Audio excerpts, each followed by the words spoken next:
Night had settled over King's Landing in a quilt of smoke and salt.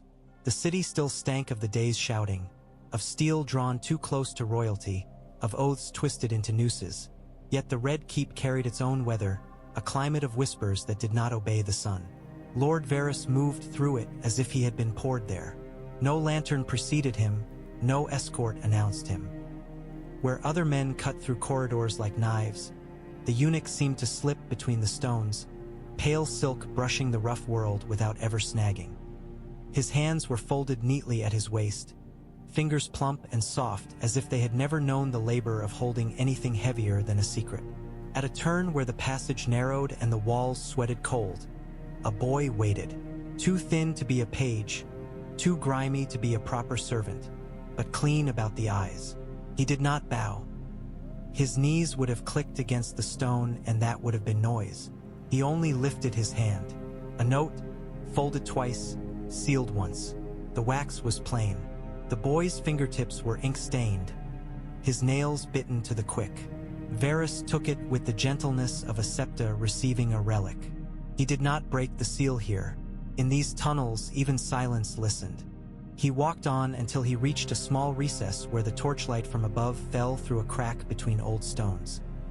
There he cracked the wax with a thumbnail and unfolded the paper. For lines. The commander of the city watch had drunk too much, spoken too loudly, and, at last, paid too dearly for his own tongue. A captain had been seen leaving the Master of Coins' offices with a purse that sagged like a heart full of guilt. A clerk, frightened and eager to survive, had remembered a number that did not belong to his ledgers. And in the throne room, when Lord Eddard Stark's voice had rung out to claim the regency, gold cloaks had not looked to the Iron Throne for their orders. They had looked elsewhere. Varys read the lines twice.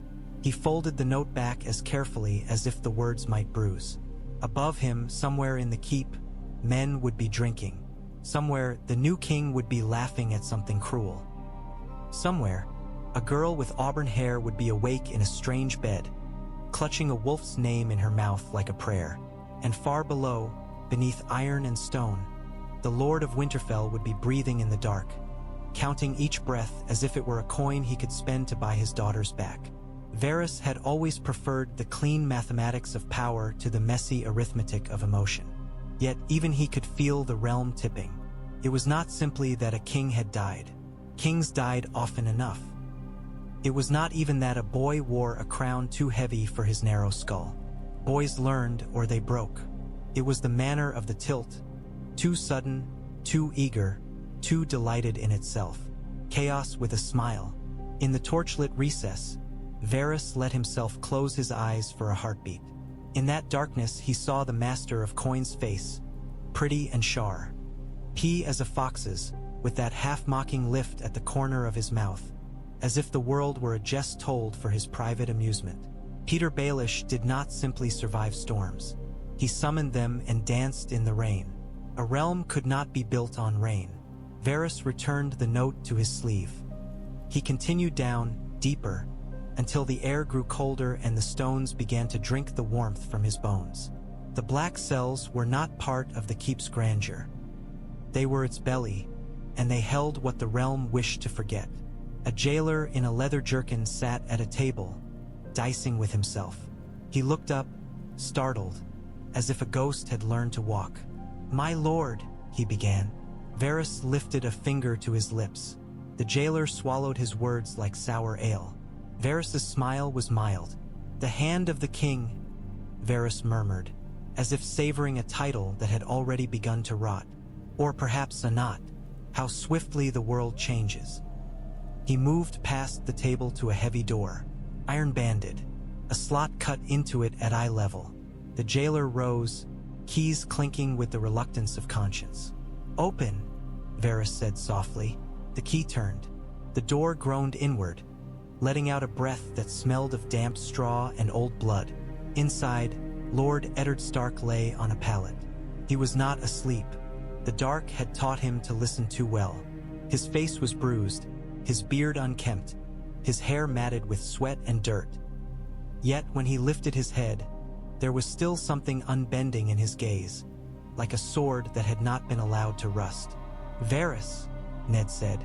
He made it neither accusation nor greeting, simply a name heavy with everything it carried. My lord, Varys replied, stepping in and letting the door close behind him. The darkness returned like a cloak. I bring no comfort. I fear I have none to spare. Ned's throat worked. Are my daughters? Sansa Stark is alive. Varys let the words fall gently, as if they might shatter. She is frightened, confused, but she lives. And Arya? Pause. In the silence, water dripped somewhere in the stones, each drop a slow metronome of dread. The younger girl is not in her chambers, Varys admitted. The court believes her missing. The queen believes she is hiding in the city. The king believes. He allowed himself the faintest tightening at the corners of his mouth. The king believes whatever brings him the most delight. Ned pushed himself up, pain written in the careful way he moved. You said you could help. I did, Varys said, and I can. But help is a dish best served with a price. The realm is not kind enough to give without taking.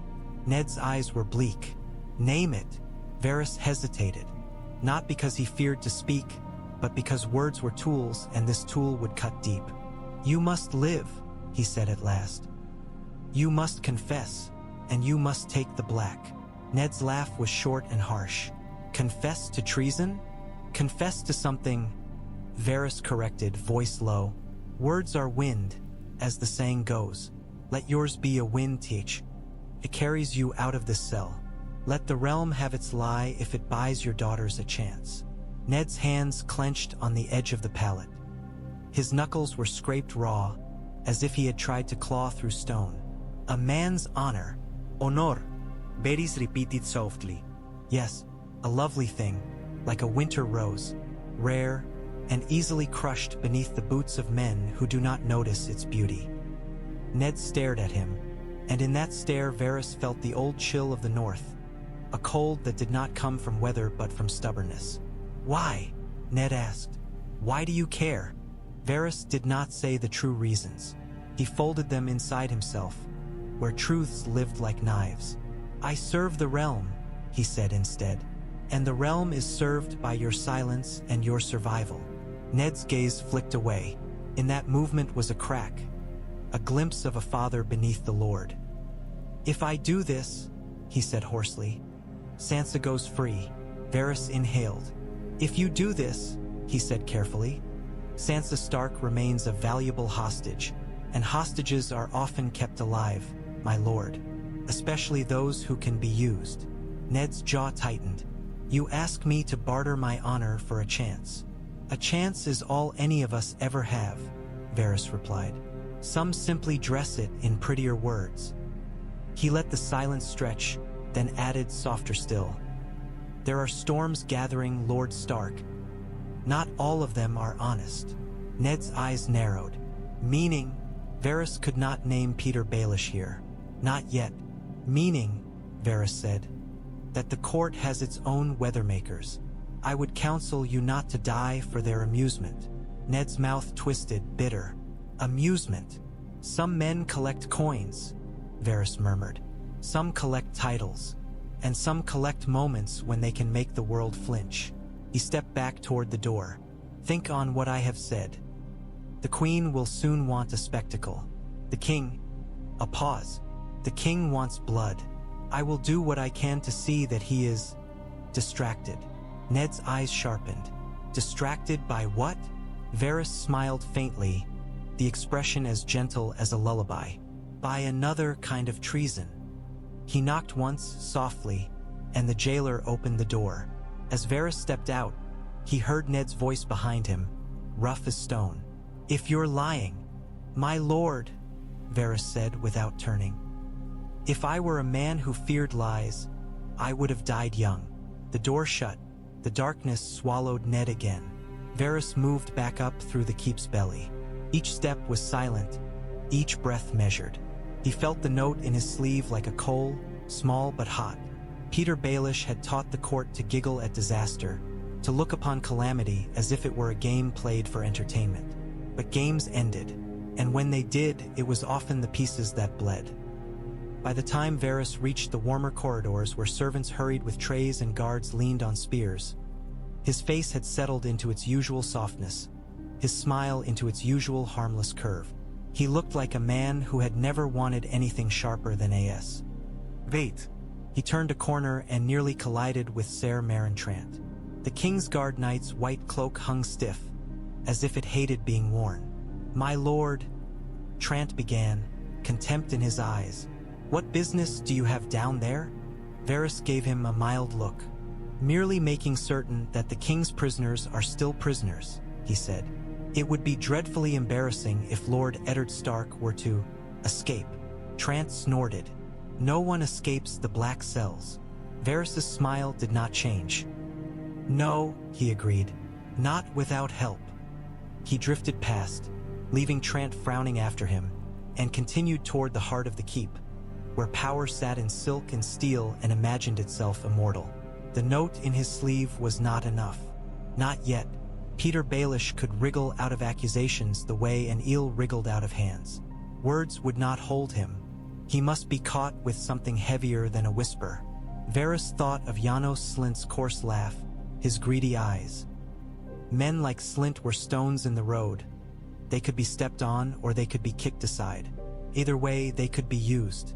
And Cersei Lannister, Cersei was no stone. She was fire trapped in a goblet, beautiful and dangerous and always aching to spill. If Varys could convince her that Petyr Baelish had placed a leash on the city watch, she would bite through it herself, if only to prove her teeth. He reached a doorway where a pair of Lannister guards stood in crimson cloaks. They straightened, spears angling, then relaxed as recognition reached them. Varys offered them a gentle nod and slipped through. Beyond was a chamber scented with rosewater and anger. Candlelight glowed against carved wood. Heavy curtains shut out the city and made the room feel like the inside of a jewel box. Queen Regent Cersei Lannister stood at a table, a goblet of wine in her hand, staring at a map of the realm as if willing it to obey her. Her golden hair was braided back from her face, and in the candlelight it looked like a crown all its own. She did not turn as Varys entered. "I did not summon you," she said. "No," Varys agreed softly, "but I feared what I bring could not wait upon summons." Her goblet paused in midair. "Speak." "There are men in this keep who have grown bold," Varys said. "Men who believe that a dead king makes room for any ambition at all." Cersei's reflection in the windowpane was still, sharp as a blade. "If you mean my brothers, I would never," Varys said. "No. I mean men who wear smiles like masks and debts like armor. Men who think themselves indispensable." Now she turned. Her green eyes caught the candlelight like a cat's. "Who?" Varys let the name hang, then said softly, "The man who bought the city watch." For a moment, the only sound was the faint pop of a candle wick. Cersei's lips parted. Then, very slowly, they curved, not into a smile, but into something colder. "Is that so?" she said. "And here I thought the gold cloaks belonged to the crown." "They do," Varys murmured, "until someone purchases the crown's hands." Cersei set her goblet down with care. "You are telling me," she said, voice low, "that one of my counselors controls the watch." "I am telling you," Varys corrected, "that he believes he does, and belief is often enough." Cersei's gaze sharpened. "Why tell me?" Varys kept his smile gentle. "Because," he said, "it is my duty to keep the realm from those who would see it broken for sport." Cersei stepped closer, the hem of her gown whispering over the floor. "If you are lying, then I am a fool," Varys said. "But I would suggest, Your Grace, that you do not treat this as a question of truth. Treat it as a question of risk." "And what risk do you imagine?" Cersei asked. "The Lord of Winterfell will be made to confess soon," Varys said. "The realm will watch, the city will roar, and the king will be encouraged to cruelty. Some men will whisper that blood is necessary." Cersei's gaze flicked, wary. "The king decides." "Of course," Varys said smoothly. "Yet kings are young, and youth is easily guided by those who understand its hungers. Cersei's jaw tightened. You think Petyr Baelish is guiding my son? I think, Varys said very softly, that Petyr Baelish is guiding everyone, and he does not care where the realm lands when it falls. Cersei stared at him. In her eyes, Varys saw calculation, anger, pride. She hated being steered, hated even more the notion that someone else might be holding reins she believed were hers. What do you propose?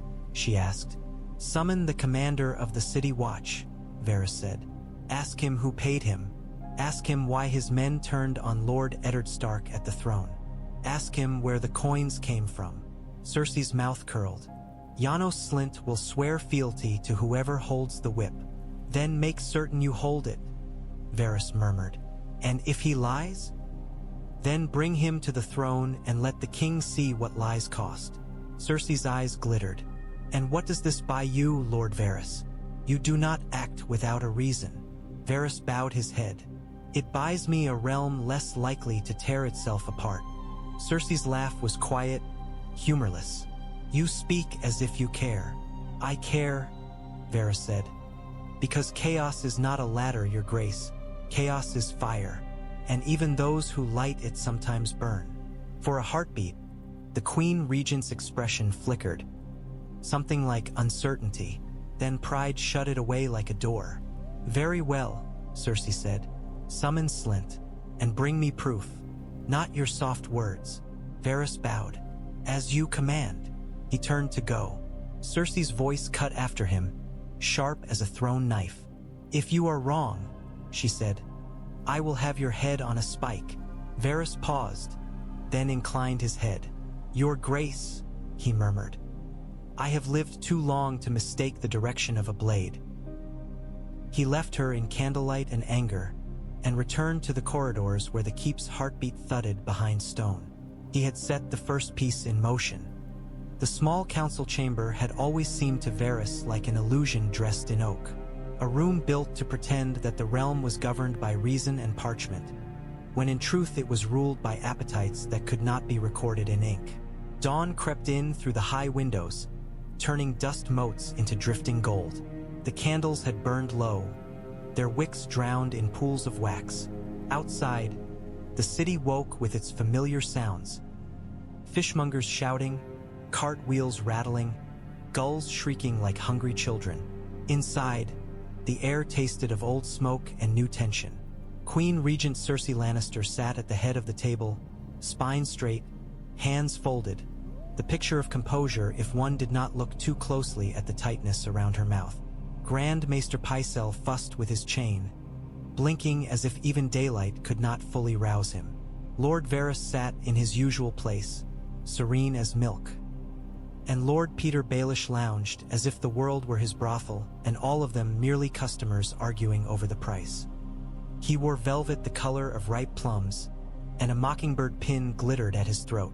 His fingers toyed with a small paperweight shaped like a dagger, sliding it across the table toward a heap of coins, then back again, as if practicing a game.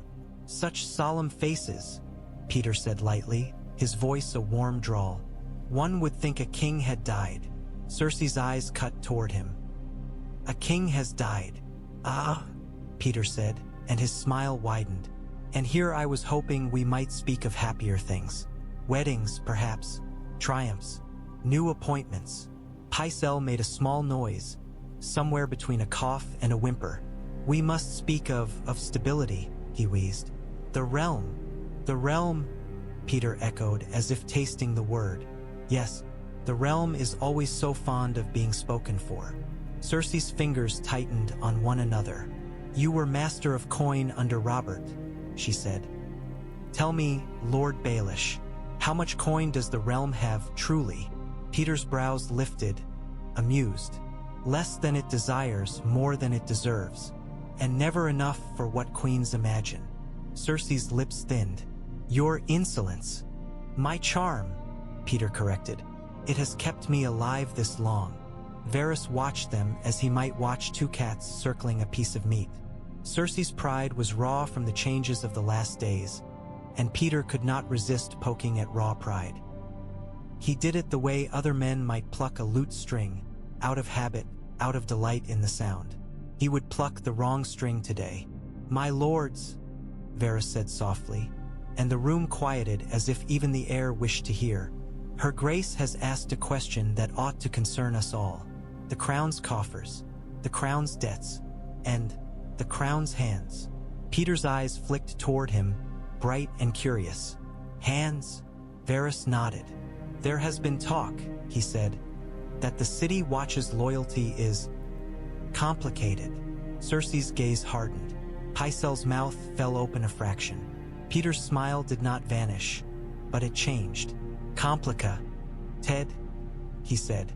"What an odd word for something so simple. The gold cloaks obey the king. Do they?" Cersei's voice was cool. "They did yesterday," Petyr said, "when Lord Eddard Stark attempted to, how shall I put it, take the regency from your son." Pycelle swallowed. "Treason," he rasped. "It was treason." "Yes," Petyr agreed cheerfully, "and the Watch did its duty. You should be pleased, Your Grace." Cersei's eyes never left Petyr's face. "I am pleased," she said. "That is why I wish to understand precisely how the Watch was so ready, so swift, so decisive." Petyr spread his hands. "Perhaps they love you." Cersei's laugh was thin as a knife. "Perhaps." At the door, the Lannister guard shifted his grip on his spear. Outside, footsteps approached, heavy and confident. The door opened, and Commander Janos Slynt strode in. He was broad and florid, his cheeks ruddy from drink even in the early hour. His City Watch cloak was gold, though dulled by grime. His boots left faint smears on the stone as if he had walked through mud and not bothered to wipe. He bowed, but not deeply. "Your Grace," he said. "My lords." Cersei gestured toward the table. "Commander," she said, "you will answer questions." Slynt's eyes darted to Petyr Baelish, then away again.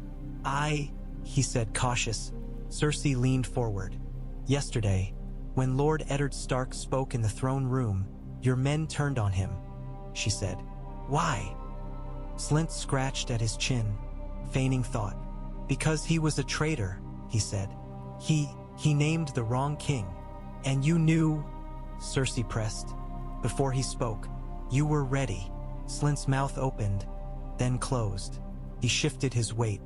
We keep order," he said. "That's what we do." Cersei's eyes narrowed. "Order is expensive. Who paid you for yours?" Slynt's face reddened. "No one paid me," he blustered. "I serve the crown." Petyr Baelish's dagger-shaped paperweight clicked softly against the wood as he nudged it with a finger. Varys watched that finger, pale against the dark velvet sleeve. Such a small thing, yet it carried so much intent. Cersei's voice dropped. "Commander," she said, "you will not lie to me. Not now." Slynt's throat bobbed. "I'm not lying," he insisted, but his eyes flicked again toward Petyr, then toward Varys, as if searching for an escape route in their faces. Varys could almost pity him. Almost. But pity was a luxury, and luxuries were scarce in war. "Commander Janos Slynt," Varys said gently, "perhaps you would like to see something." He reached into his sleeve and drew out a folded paper. He placed it on the table between them. Slynt stared at it as if it were a snake. "What is that?" Cersei demanded. "A tally," Varys said, voice mild, "of certain payments made out of the Master of Coins accounts. Payments that do not match the crown's needs, but rather match private arrangements." Petyr's eyes sharpened. His smile remained, but it no longer reached his eyes. "Surely you are not suggesting." "Gee," Varys held up a hand, silencing him with politeness. "I suggest nothing," he said. "I merely ask questions. For example, why would a clerk record a purse of gold leaving your offices, my lord, on the very morning the City Watch was instructed to be in the throne room in greater numbers than usual?" Pycelle's mouth opened and closed like a fish. "Gold?" he wheezed. Cersei's gaze became a blade. "Lord Baelish?" she said slowly. "Did you pay the City Watch?" Petyr leaned back. "Your Grace," he said, voice smooth. "I manage coin. Coin moves. It goes here and there. It has little legs of its own." Cersei's eyes did not blink. "Answer." Peter's smile widened, trying for charm. "I paid many men," he said lightly. "The watch receives wages. So do guards. So do bakers who bake bread for the king's table. If you wish to call that bribery, this is not about wages," Cersei snapped. "This is about loyalty." Slynt made a strangled sound, like a man about to drown. Sweat glistened on his brow. Varys let his gaze settle on Slynt, gentle as a mother's. "Commander," he said softly, "perhaps you will tell her Grace who gave you your special instructions." Slynt's eyes were wide now. He licked his lips. His gaze jerked to the Lannister guard at the door, then to Cersei, then to Petyr Baelish, who watched him with a look that was still almost amused, almost. "Commander," Cersei said, her voice low and dangerous, "if you have betrayed the crown, I will have you flayed." Slynt's face went white beneath the red. "I didn't betray," he began, then faltered. His hands trembled. "I..." Peter's voice cut in, sharp beneath the silk. "Be careful, Janos," he said mildly. "Words can be expensive." Cersei's eyes flashed. "Do not threaten my commander," she snapped. "I would never threaten," Petyr said. "I merely remind. We all remind, do we not, Lord Varys?" Varys's smile stayed soft. "Yes," he said, "we remind. That is why I remind you, Lord Baelish, that treason is also expensive." Pycelle wheezed. "Treason," he whispered again. Cersei rose slowly from her chair. "Commander," she said, "you will answer me. Now, who paid you?" Slynt's breath came fast. He looked at Petyr Baelish one last time, and something in Peter's eyes shifted. An invitation, perhaps, or a warning, or both. Slynt broke. "It was him," he blurted, voice cracking. "It was Lord Baelish. He said it was for the good of the realm. He said the crown needed protection. He gave me gold, and he promised. Cersei's face went utterly still. Pycelle made a choking sound. Petyr Baelish's smile froze as if winter had kissed it. Varys felt something inside him settle, like a piece clicking into place. He had his stone at last. Peter's eyes flicked to Varys. For the first time, there was no amusement in them. Only interest, cold, sharp interest. "You," Petyr murmured, barely audible. Varys inclined his head. "Me," he agreed softly. Cersei's voice was quiet. "Lord Baelish," she said, "you will explain yourself." Peter's smile returned by sheer force of will. "Explain," he said lightly. "Your Grace, I did what was necessary. Lord Stark was attempting to usurp your son's rightful place." Cersei's eyes glittered. "Necessary?" she echoed. "So you took it upon yourself to purchase the watch, without my leave?" Petyr spread his hands. "If I had asked leave," he said, "would you have granted it?" Silence. Petyr leaned forward slightly, voice softening, turning intimate. "I served you," he said. "I served your son. The watch needed guiding. If you punish me for that, you punish loyalty." Varys watched him spin silk around a noose. Cersei turned toward the guard at the door. "Fetch the king," she ordered. Pycelle jerked, startled. "The king?" he croaked. Cersei cut him off with a look. "I will have my son hear this," she said. "He should know which men think they can hold his city in their hands." Petyr's gaze sharpened again. "Cersei," he said softly, dropping the title. "This is a mistake." Cersei's eyes flashed. "You do not call me by my name." Petyr leaned back, smile fragile. "Forgive me," he said. "In moments of passion, I sometimes forget myself." Varys wondered, briefly, whether Petyr Baelish had ever truly forgotten himself in his life. The guard left. The room hummed with tension like a drawn bowstring. Slynt stood sweating, trembling. Pycelle mumbled under his breath. Petyr Baelish turned his gaze to Varys and studied him as if examining a new kind of poison. "So," Petyr said softly. You choose today to play. Varys smiled, mild as ever. Oh, my lord, he murmured. I have been playing for a very long time. Petyr's eyes narrowed. And what is your prize? Varys did not give him the truth. My prize, Varys said sweetly, is that the realm does not fall into the hands of men who think chaos is a toy. Petyr's smile returned, very slowly. Chaos, he murmured. Is it chaos if it's planned? Footsteps approached again, lighter this time, accompanied by the clink of spurs. Voices, a boy's voice, high and sharp. The door opened, and King Joffrey Baratheon swept in, wearing crimson and gold, a circlet glittering. Sandor Clegane followed, huge and grim. What is this? Joffrey demanded. Cersei's smile turned sweet, a mother's expression over a wolf's intent. Come, my son, she said. We have discovered something you should see. Joffrey's gaze landed on Slynt. Who is that? Commander Janos Slynt, Cersei said. He has something to tell you. Joffrey's mouth twisted.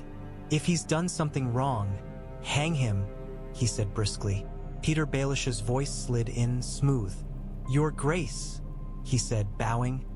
Always decisive, a rare virtue in a king. Joffrey preened. Sandor's eyes rolled slightly. Cersei's voice stayed calm. Commander, she said, tell the king who paid you to turn your men in the throne room. Slynt swallowed hard. He looked at Joffrey as if looking at a sword point. Lord Bael. Ish, he said. He paid me. He told me to have my men ready. Joffrey's expression shifted, confusion first, then anger. He turned toward Petyr. You paid him? He demanded. Why? To protect you, Petyr said. Lord Stark meant treason. I ensured the watch would do its duty. Joffrey's brow furrowed. My mother didn't tell you to? Petyr's smile flickered. Your Grace, sometimes one must act quickly. Joffrey's face reddened. You acted without my leave, he spat. You thought you could buy my watch like a whore in Flea Bottom. Pycelle made a choking sound. Petyr's eyes sharpened. Your Grace, I did it for you. Joffrey's voice rose. For me? You did it for yourself.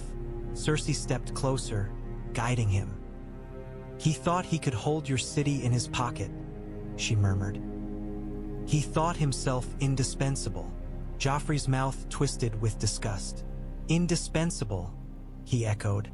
He looked at Petyr Baelish with sudden cruelty. Do you know what I do to men who think they can control me?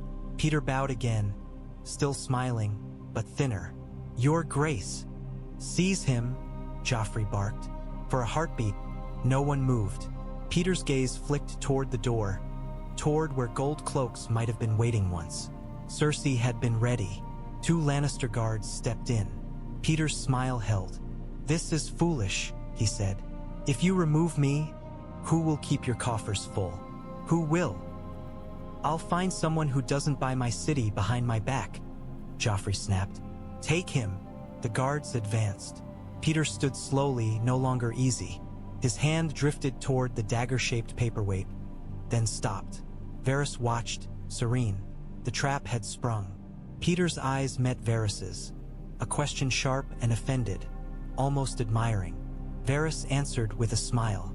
The guards reached for Petyr Baelish, and the room filled with the sound of velvet crumpling beneath mailed hands. Janos Slynt had always believed himself a man made for rising. He had been born in a butcher's yard, or so the whispers said, and had clawed his way up through mud and blood until he wore gold and commanded 2,000 men. He drank like a lord, swore like a sellsword, and took bribes as naturally as breathing. In King's Landing, that made him almost respectable. But respectability depended on the right patrons. By mid-morning, the rain had begun. A thin, sour drizzle that turned the streets slick and made the city smell of wet stone and horse dung. Varys stood beneath a leaking awning at the city watch barracks near the mud gate. His pale sleeves tucked close as if afraid of dirt. The awning dripped steadily, each drop striking the ground with a small, patient sound, as if time itself were tapping out a warning. Commander Janos Slynt stood before him, flanked by Lannister men. Their spears were level, their crimson surcoats darkened by rain. Behind them, gold cloaks lingered in uneasy clusters, helmets beaded with water, eyes darting like rats deciding whether to flee or bite.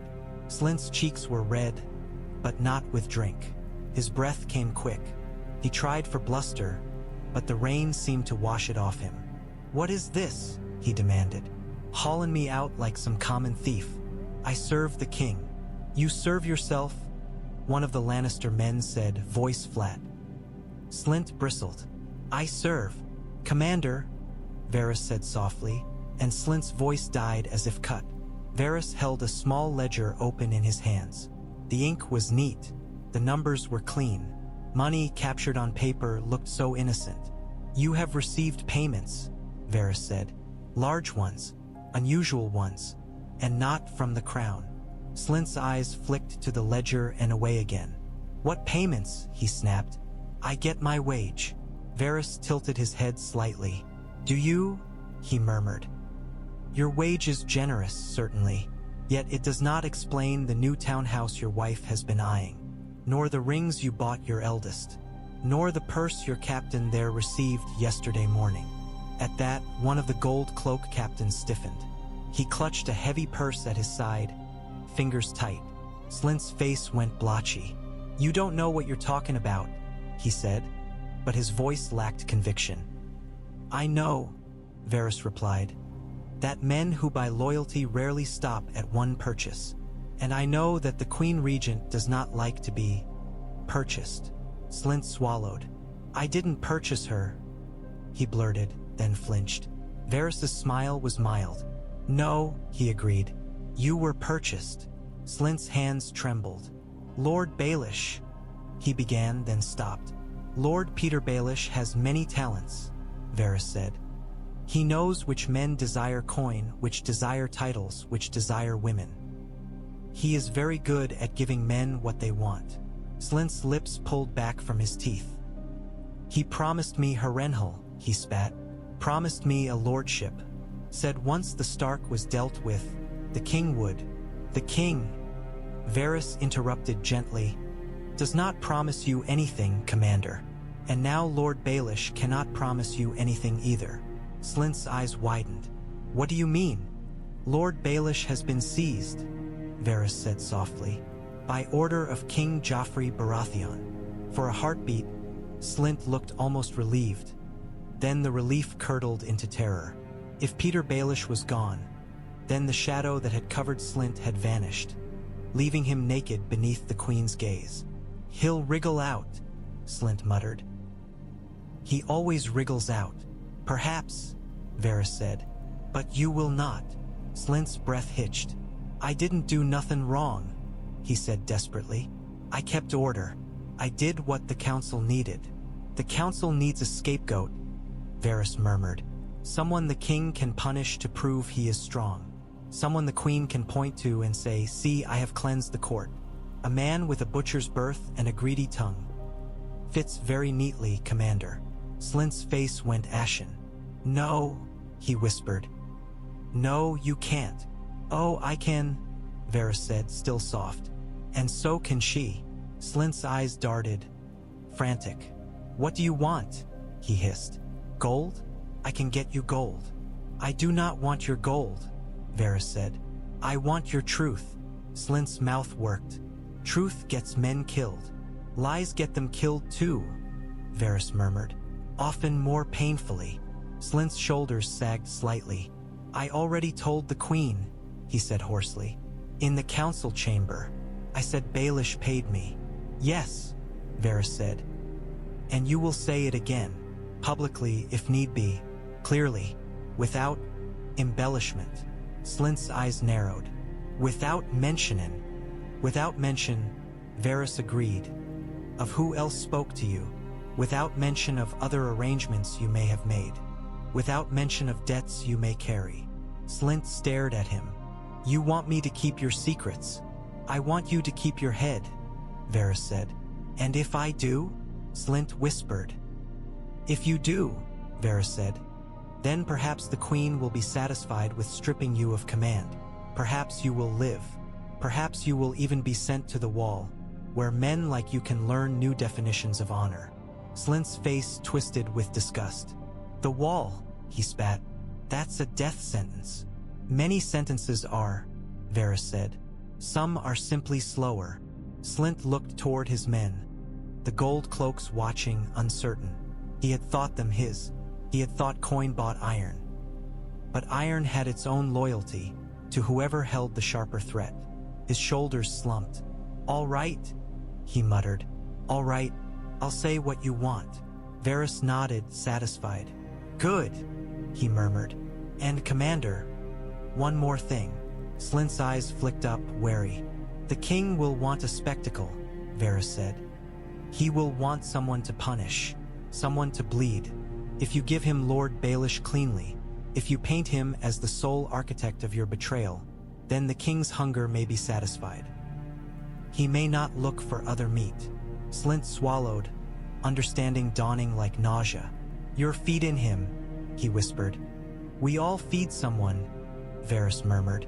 "Some feed wolves, some feed dragons, some feed the realm itself." Slynt flinched. "What about you?" he asked, voice raw. "Who do you feed?" Varys's smile lingered. "Oh," he said softly. "I feed whatever keeps the fire from spreading." He turned and began to walk away, pale silk brushing damp stone. The Lannister men fell in behind him, leaving Slynt standing in rain and fear. Varys continued on, leaving the barracks behind, leaving Slynt with his dread, leaving the rain to wash the city clean of nothing at all. He had his testimony now. He had his ledger. He had Cersei's pride and Joffrey's cruelty aligned for a single purpose. All that remained was to ensure the spectacle unfolded in the right direction. Because if Joffrey's hunger turned back toward Eddard Stark at the September, no ledger in the world would save the realm from the kind of war that devoured everything.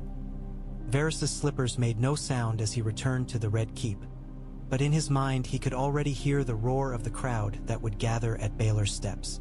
He could already see the sword of the king's justice glinting in daylight.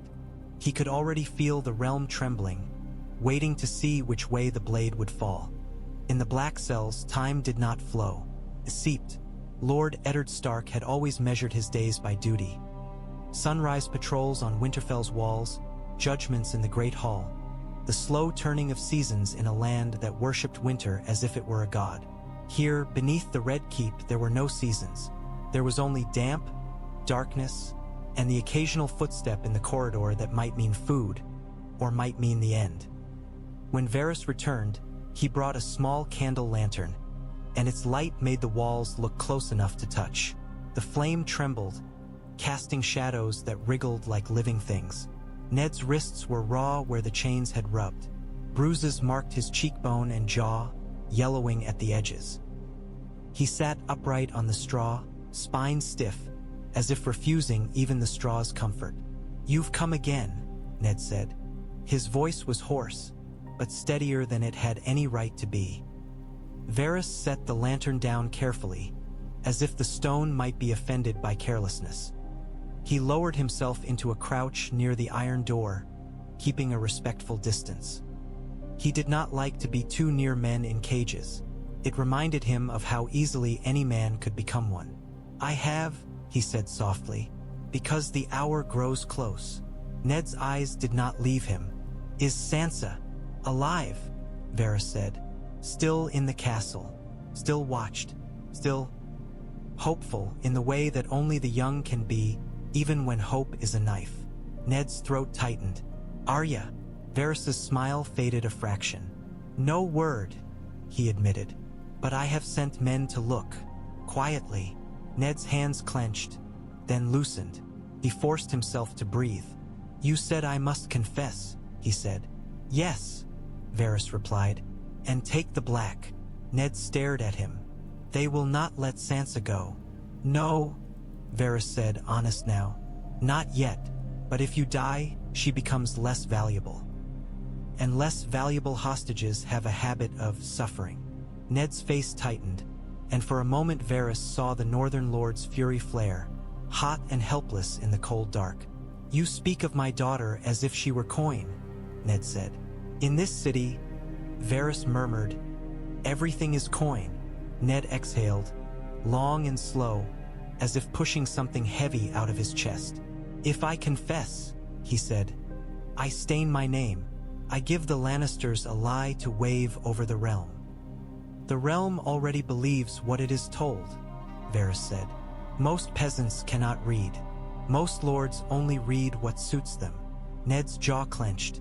And you, he said, what do you read? Varys held Ned's gaze. I read consequence, he said softly, and I see too many dead in the path you are walking. Ned's eyes narrowed. What has changed? He asked. You look satisfied. Varys' smile returned. Faint. Do I? He murmured.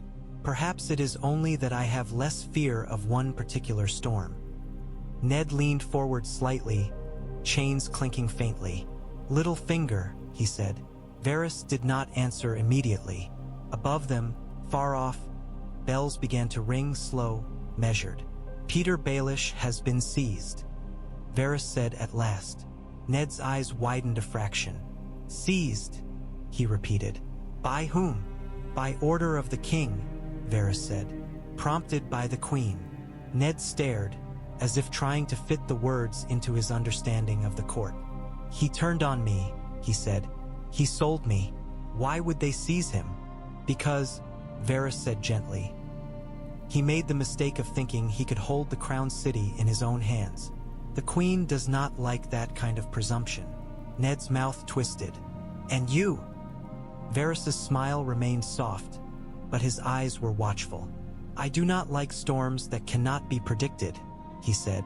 Lord Baelish enjoys unpredictability. Ned's gaze stayed fixed on him. So you did this, he said. You exposed him. Varys' hands folded in his lap. I helped the truth find daylight, he said mildly. It was always there, lurking in the shadows. Ned's laugh was short, bitter. Truth, he said. In this place. Even here, my lord, there are truths, Varys murmured. They are simply expensive. Ned stared down at his chained hands. Does this change my fate? He asked. It may, Varys said. It shifts the king's appetite. His anger has found another target. That may buy you time, but time is not safety. Ned closed his eyes for a heartbeat. When he opened them, the stubbornness was still there. But beneath it, something else. Exhaustion. What do you need from me? Ned asked. Varys reached into his sleeve and drew out a piece of parchment and a small charcoal stick. The parchment looked too clean for this place. He placed it on the stone between them. A confession, he said softly. Words that say you plotted to steal the throne. Words that say you repent. Words that praise the mercy of King Joffrey Baratheon. Ned's mouth tightened. Mercy, he murmured. Write the words, Varys urged. Say them aloud when asked. Do not fight this battle, Lord Stark. Not here, not now. The wall is cold, but it is a kind of freedom. And from there, perhaps things can still be done. Ned's gaze snapped up. Done? He asked. You think I can do anything from the wall? Men at the wall see things others do not, Varys said. And there may come a day when the realm needs men who know what duty means. Ned stared at him. You speak in riddles. I speak, Varys murmured. As a man who has survived by not saying everything at once. Ned's eyes flicked to the parchment. The charcoal lay like a tiny black bone beside it. His hands trembled, not from fear, but from the weight of what he was being asked to become. A traitor, he whispered. A father, Varys corrected softly. The bells above rang again, and in their slow tolling Ned heard the distant echo of a crowd that would soon gather. Sansa will be there, he said suddenly. They will make her watch. Yes, Varys admitted. They will. Ned's eyes closed again. Help Arya, he said hoarsely. If you find her, help her. If I can, Varys said softly. If you can, Ned echoed, bitterness as it. This city is full of knives, Varys murmured. Some are obvious. Some hide behind smiles. Some hide behind crowns. I will do what I can, my lord, but I cannot promise you miracles." Ned looked down at the parchment again. Slowly, awkwardly, with chained wrists, he reached for the charcoal. His fingers closed around it, smearing black on his skin. He hesitated. Then he began to write. The charcoal scratched across the parchment, the sound rough in the damp silence. Each word was a wound he carved into himself. He wrote of treason he had not committed. He wrote of repentance. He wrote of the king's mercy, and the lie tasted like ash even in ink. When he finished, his hand sagged.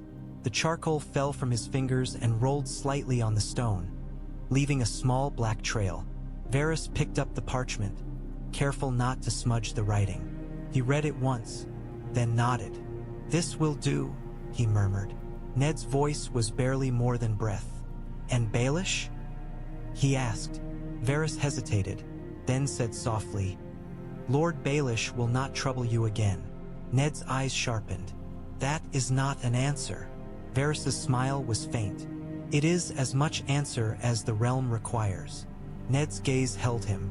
For a heartbeat, Varys saw understanding there. This was not justice. It was rearrangement. "Go," Ned said. "Do what you do." Varys bowed his head. "I will," he murmured.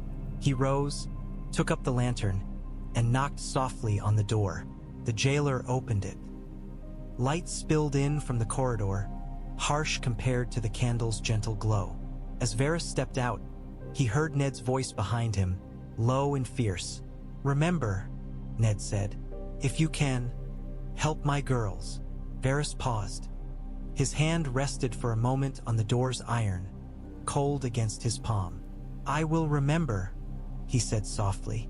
Then he left the black cells behind, carrying Ned Stark's lie like a fragile thing, and climbed toward the day where crowds and crowns waited. If the small council chamber was an illusion of governance, the throne room was an illusion of divinity. The Iron Throne rose above men like a jagged mountain of conquered swords, a monument to the lie that power could be forged from steel alone. Today, that lie sat on it in the form of a boy. King Joffrey Baratheon reclined like a prince in a tale, fingers drumming on the armrest as if the throne were a chair he had grown bored of. His crown caught the light, each gem sparkling with a kind of childish greed. Queen Regent Cersei Lannister stood at his right, close enough that her hand could touch his sleeve if she chose, though she did not. Her face was composed, her chin lifted, her gold hair gleaming. Beneath that composure, Varys could feel her anger vibrating like a string. Before the steps, Petyr Baelish stood held by two Lannister guards. His velvet collar was torn, his Mockingbird pin hanging crooked. Yet even pinned between mailed hands, he managed to look more annoyed than afraid, as if he were being inconvenienced by lesser men. Commander Janos Slynt was brought forward under guard, his gold cloak damp with sweat. His eyes flicked everywhere, avoiding Joffrey's gaze as if the king's eyes were a pair of knives. Grand Maester Pycelle hovered near the dais, hunched and pale, mouth moving in silent prayer or silent panic. Sandor Clegane stood like a dark boulder near the steps, arms folded, burned face expressionless. If there was any man in the room who might not flinch at blood today, it was the Hound. Varys stood where he always stood, near enough to hear, far enough to be overlooked when convenient. His hands were folded neatly, his smile was mild. Joffrey leaned forward, eyes bright with anticipation. "So," he said, voice sharp and high, "this is the traitor." Petyr Baelish bowed as well as the guards allowed. "Your Grace," he said smoothly, "I would never betray you." Joffrey's lips curled. "You bought my watch," he snapped. "You thought you could keep my city in your pocket." Petyr's smile remained, but his eyes sharpened. "I ensured the watch would obey you," he said. "Lord Stark meant to steal your crown. I acted to protect." Without asking, Cersei cut in. "Without my leave." Petyr turned his head slightly, as if considering her. "Your Grace," he said, still polite. "If I had asked, would you have listened?" Cersei's eyes flashed. "You presume too much." Petyr's gaze flicked to Joffrey again, and his voice softened into honey. "I acted because the realm needed stability," he said. "Because you needed men in the right places. Because—" Joffrey interrupted, impatient. "Enough," he said. "Commander Slynt, tell them." Slynt swallowed. "Your Grace," he began. "Lord Baelish paid me. He gave me gold and told me to have my men ready in the throne room, and he said you would reward me. He promised." "Promised you what?" Joffrey demanded. Slynt hesitated, terror flickering. He glanced at Varys, pleading. "Vari." S's smile remained, but his eyes held a quiet warning. "Harrenhal," Slynt blurted. "He promised me Harrenhal and a lordship." A ripple of murmurs moved through the gathered courtiers. Joffrey's face twisted. "Harrenhal," he barked. "You promised him a castle that belongs to House Went. Not you." Petyr's smile faltered for the first time, then returned. Forced. "Your Grace," he said smoothly. "I merely said that loyal service is often rewarded." Joffrey's voice rose. "You promised rewards without my say. You acted like you were king." Petyr's eyes narrowed slightly. "I never," he said, but the words sounded thinner now. Cersei leaned toward her son, whispering something Varys could not quite hear. He caught fragments. Control, insolent, dangerous. Joffrey's anger fed on it. He stood abruptly, the movement stiff and awkward on the Iron Throne. The blades behind him loomed like teeth. "I should have you executed," he said. "Right here. For treason." Pycelle made a small choking sound. Petyr's smile widened. Desperate charm. "Your Grace," he said quickly. "If you execute me, who will manage your coin? Who will keep the realm's accounts? Who will pay your soldiers?"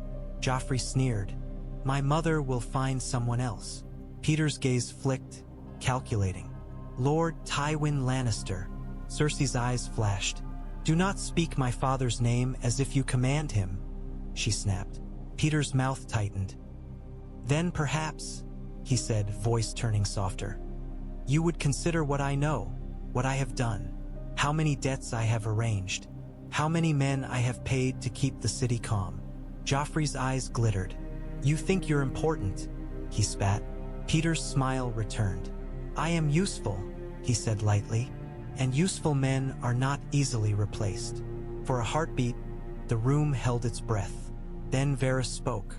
"Your Grace," he said gently, "Lord Baelish is correct in one thing." Petyr's eyes snapped to him, startled. Cersei's gaze sharpened. Varys continued, mild as ever. "The city has been kept calm," he said, "by coin and arrangement. But those arrangements have not always served the crown. They have served Lord Baelish." Joffrey's brow furrowed. "What do you mean?" Varys lifted his hands slightly. "Lord Baelish has funded certain men within the city watch," he said. "Not merely wages, but personal payments. He has cultivated loyalties that do not flow through the crown. Such loyalties can be inconvenient." Joffrey's eyes narrowed. "Inconvenient," he echoed. Cersei's mouth curved into a cold smile. Petyr's smile became brittle. "Lord Varys," he said softly, "we all cultivate loyalties. You perhaps more than most." A murmur rippled. Pycelle shifted. Sandor Clegane's mouth twitched faintly. Varys's smile remained. "Oh, my lord," he murmured. "I cultivate information. You cultivate men. Men are Messier." Petyr's eyes flashed. "Men are necessary. Men are dangerous," Varys corrected softly. Joffrey slammed a hand down. "Enough," he outed. "I decide what happens." Cersei leaned in quickly. "Of course you do, my son," she murmured. "And you decide with wisdom." Joffrey puffed slightly. "Yes," he said. "Wisdom." "You will be punished," Joffrey said, turning back to Petyr. "But I am not stupid. I know what happens when you kill men who have friends." Petyr's smile returned, relieved. "Wise," he said quickly. Joffrey's eyes narrowed. "Do not flatter me," he snapped. "You will be taken to the black cells." Petyr's smile stiffened. Black cells? He repeated. Your grace, surely. Joffrey leaned forward, voice low and vicious. And you will stay there until I decide what pieces of you I want to keep. Silence. Cersei's eyes gleamed with satisfaction. She placed a hand lightly on Joffrey's shoulder. Commander Slynt, Joffrey added abruptly, turning his gaze to the sweating man. You too. You took gold without my leave. Slynt's face went white. Your grace. Joffrey waved a hand. Strip him of command, he said. He can rot in the cells with Baelish. Or perhaps I'll send him to the wall. Slynt's mouth opened and closed, but no sound came out. Varys watched, calm. Joffrey's appetite had shifted. His cruelty was sated by new prey, for the moment. Petyr Baelish struggled slightly as the guards tightened their grip. He looked at Cersei, then at Joffrey, then finally at Varys. You think you've won, Petyr murmured low. Varys' smile was gentle. Oh, he murmured back. I think the realm has won a moment to breathe. Petyr's eyes narrowed. The realm doesn't breathe, he whispered. It chokes. Always. Perhaps, Varys said softly. But I would rather it choke slowly than burn all at once. Petyr's smile returned, thin and sharp. You're afraid, he murmured. I am cautious, Varys corrected. Petyr leaned forward slightly despite the guards. You should be afraid, he whispered, because men like me don't die quietly. Varys' smile did not falter. Men like you often underestimate how quietly they can be made to vanish.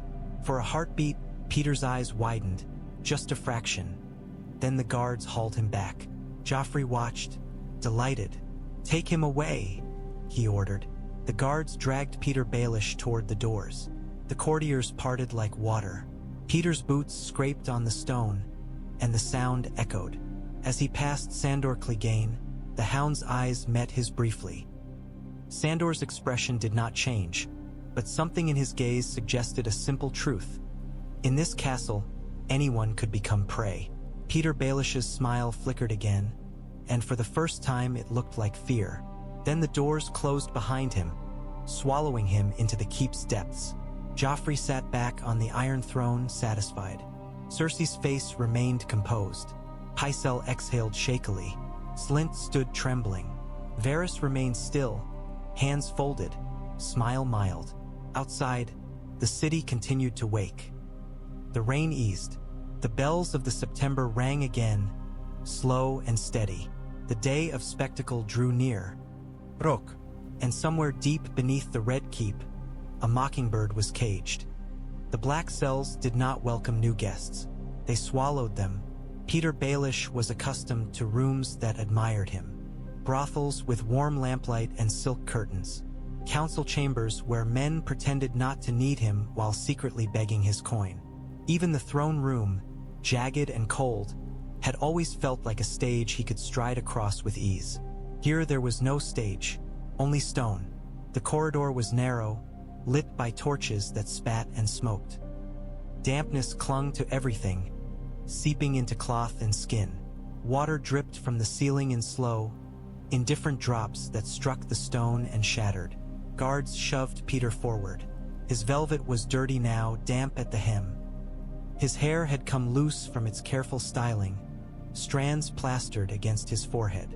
One of the guards held his mockingbird pin as if it were contraband. Petyr's mouth curled. Careful, he said, voice still smooth despite the shove. That pin is worth more than your monthly wage. The guard snorted. Not worth your head, he muttered. Petyr laughed softly.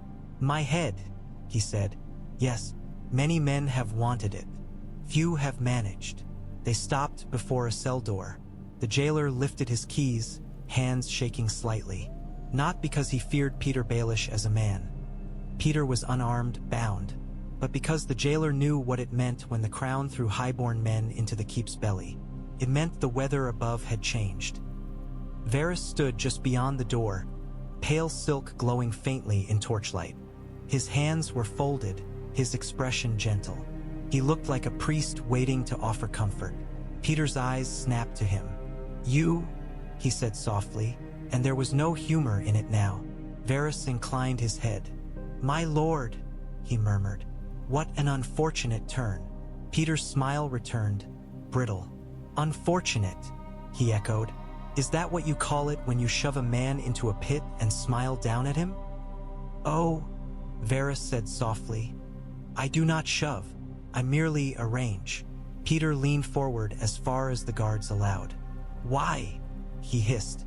"You've always been content to sit in your webs. Why cut mine?" Varys's eyes softened. "Because your web was strangling the realm," he said gently. Petyr barked a laugh. "The realm doesn't deserve breathing," he snapped.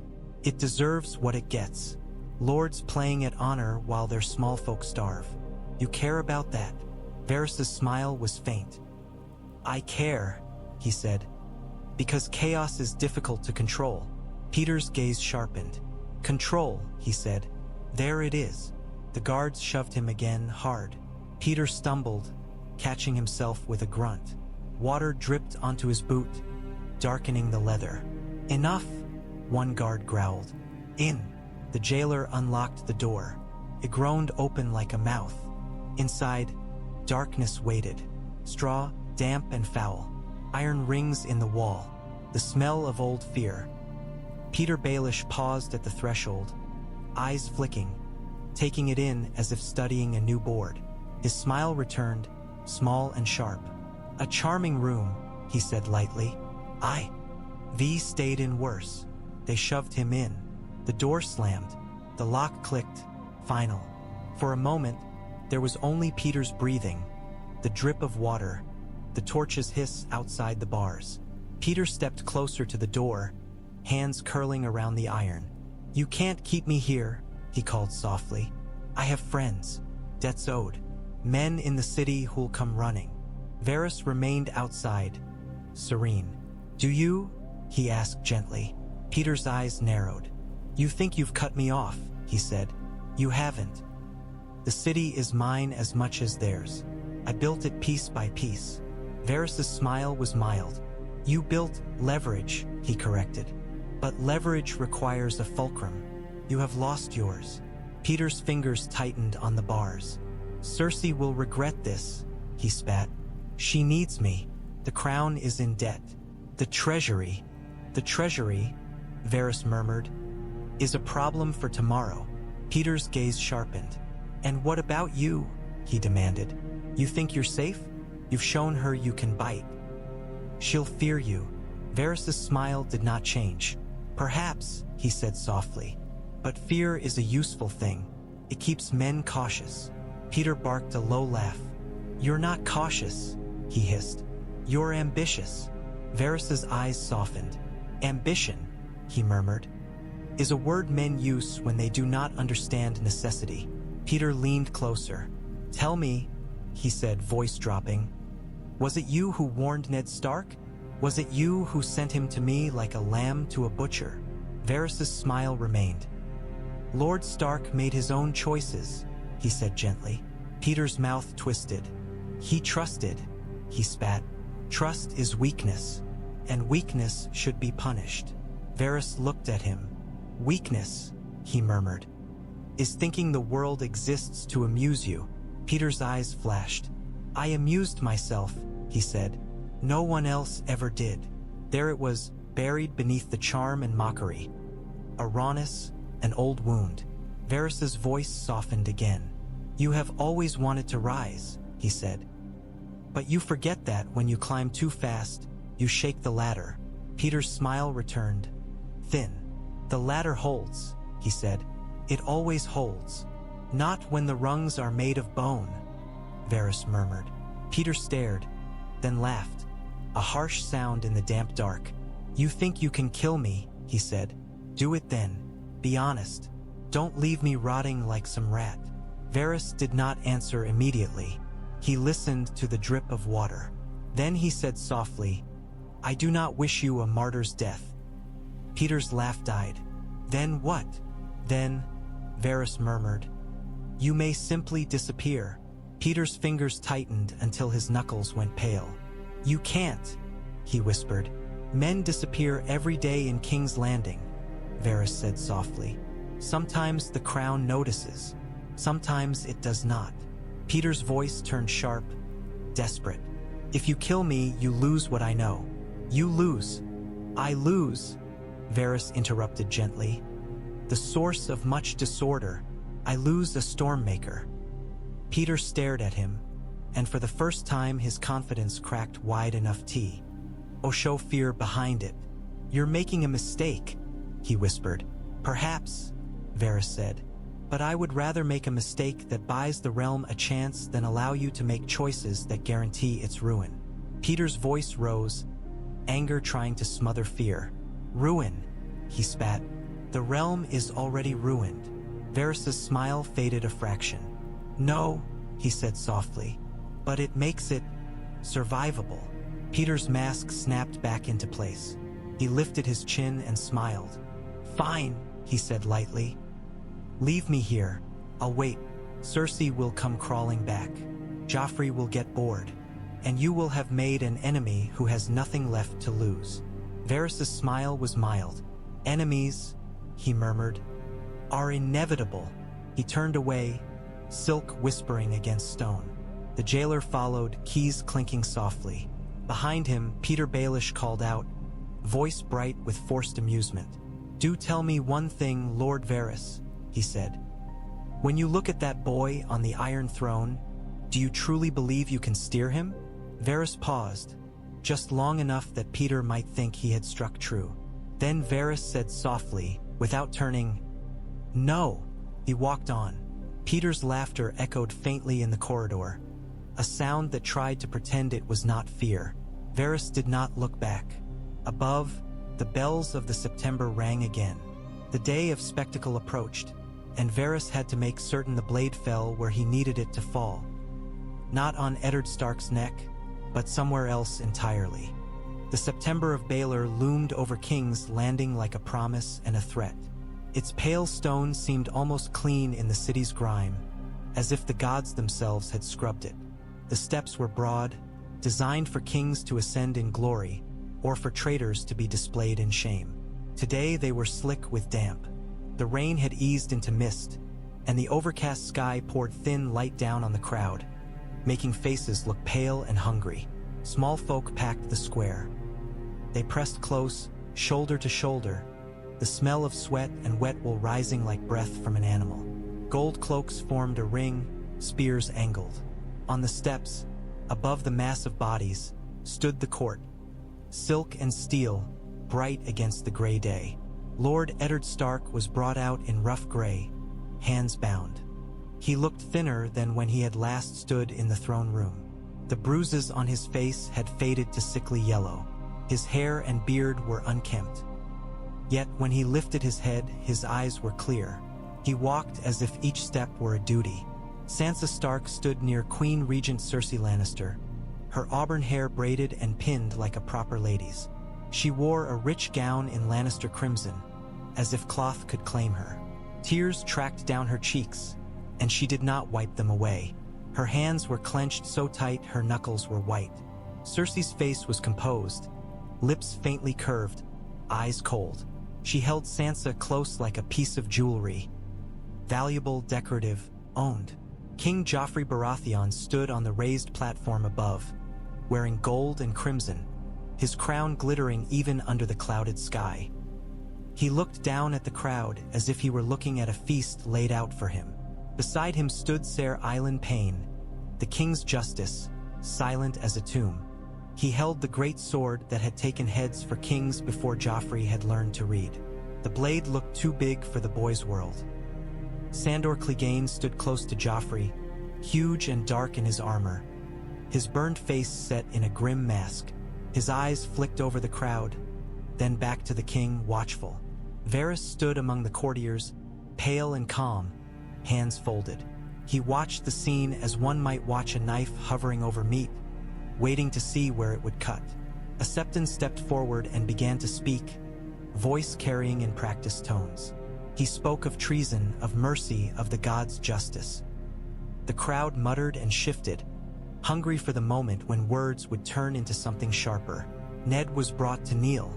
The stone beneath him was damp and cold. He bowed his head, The Septon gestured. "Confess," he said. Ned's throat worked. He lifted his head and looked out over the crowd. The sea of faces blurred. He saw hatred, curiosity, boredom, hunger. He saw a few who looked away. He saw gold cloaks, their eyes hard. He saw Sansa. She was crying, her mouth trembling, eyes wide with pleading. When Ned met her gaze, something in him tightened so hard it hurt. He forced himself to look away because if he looked too long he may. GHT break. He turned his gaze toward the platform, toward Joffrey. The boy king's eyes were bright, eager. He looked like a child waiting for a puppet show to begin. Ned's voice was rough, but it carried. He spoke the words he had written in charcoal, words that tasted like ash. He confessed to treason. He confessed to plotting to steal the throne. He begged the king's forgiveness. He praised the king's mercy. Each sentence was a step into humiliation, and the crowd drank it down, murmuring. Some cheered, delighted. Some laughed. Some spat. Ned finished and lowered his head, breath heavy. The world seemed to sway. For a heartbeat, there was silence. Then Joffrey laughed. The sound was high and sharp, cutting through the air. He looked at Cersei, eyes glittering. He looked at the crowd. He looked down at Ned like a boy looking at a crushed insect. "Did you hear that?" Joffrey shouted. "He admits it. He admits he's a traitor."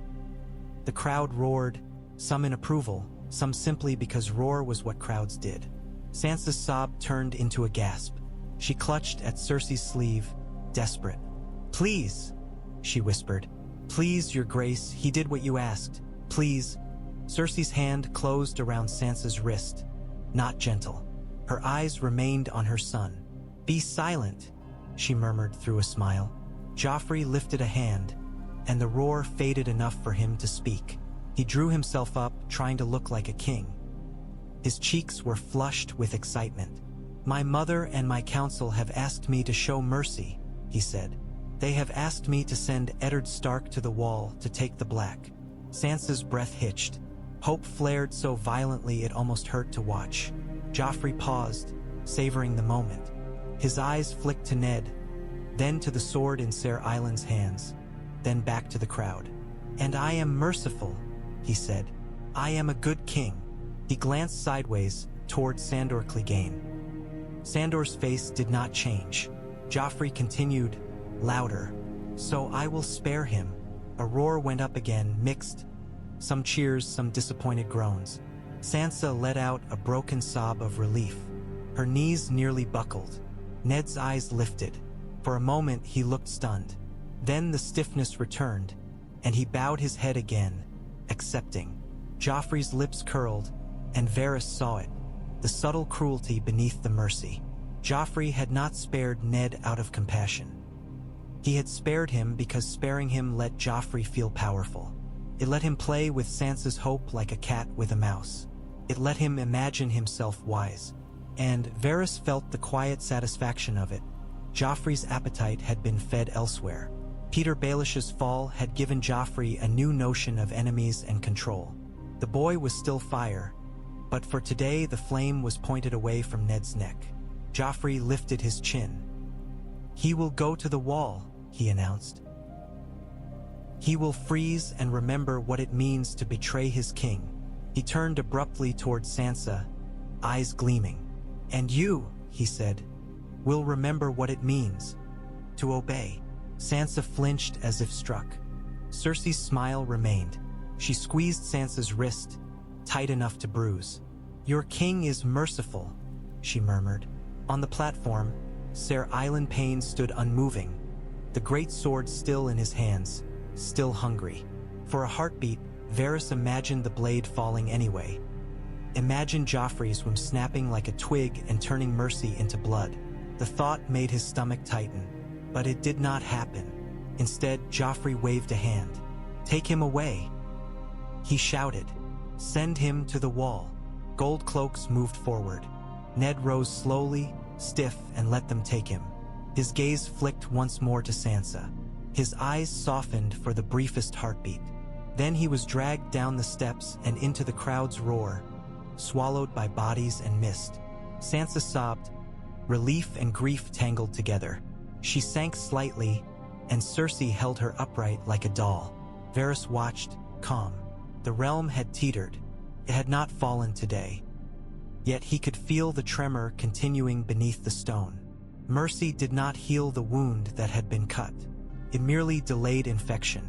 As Ned Stark was taken away, ravens would already be flying north and west with news. Lords would already be sharpening their swords and their pride. Robert's death had opened the realm like a ripe fruit, and men would feast. But without a beheading on the September steps, the feast might be different. Varys let his hands remain folded, his face serene, as the crowd howled and the boy king basked in his own performance. Behind the performance, behind the mercy, behind the crown, Varys watched the thin line between order and slaughter and wondered how long he could keep it from snapping. Sansa Stark's chamber smelled of perfume and fear. Candles burned on a small table, their flames steady in the still air. The walls were hung with tapestries, hunting scenes, stags and lions, men smiling as they killed beasts. Sansa sat on the edge of the bed in her crimson gown, shoulders shaking with sobs she tried to swallow. She had not removed the pins from her hair. They pulled at her scalp whenever she bowed her head, as if even her hair belonged to someone else. Outside her door, Ser Mandon Moore waited in his white cloak, as silent and watchful as a statue. The Kingsguard did not belong to her. They belonged to the crown that held her. Queen Regent Cersei Lannister stood near the window, looking out at the wet city.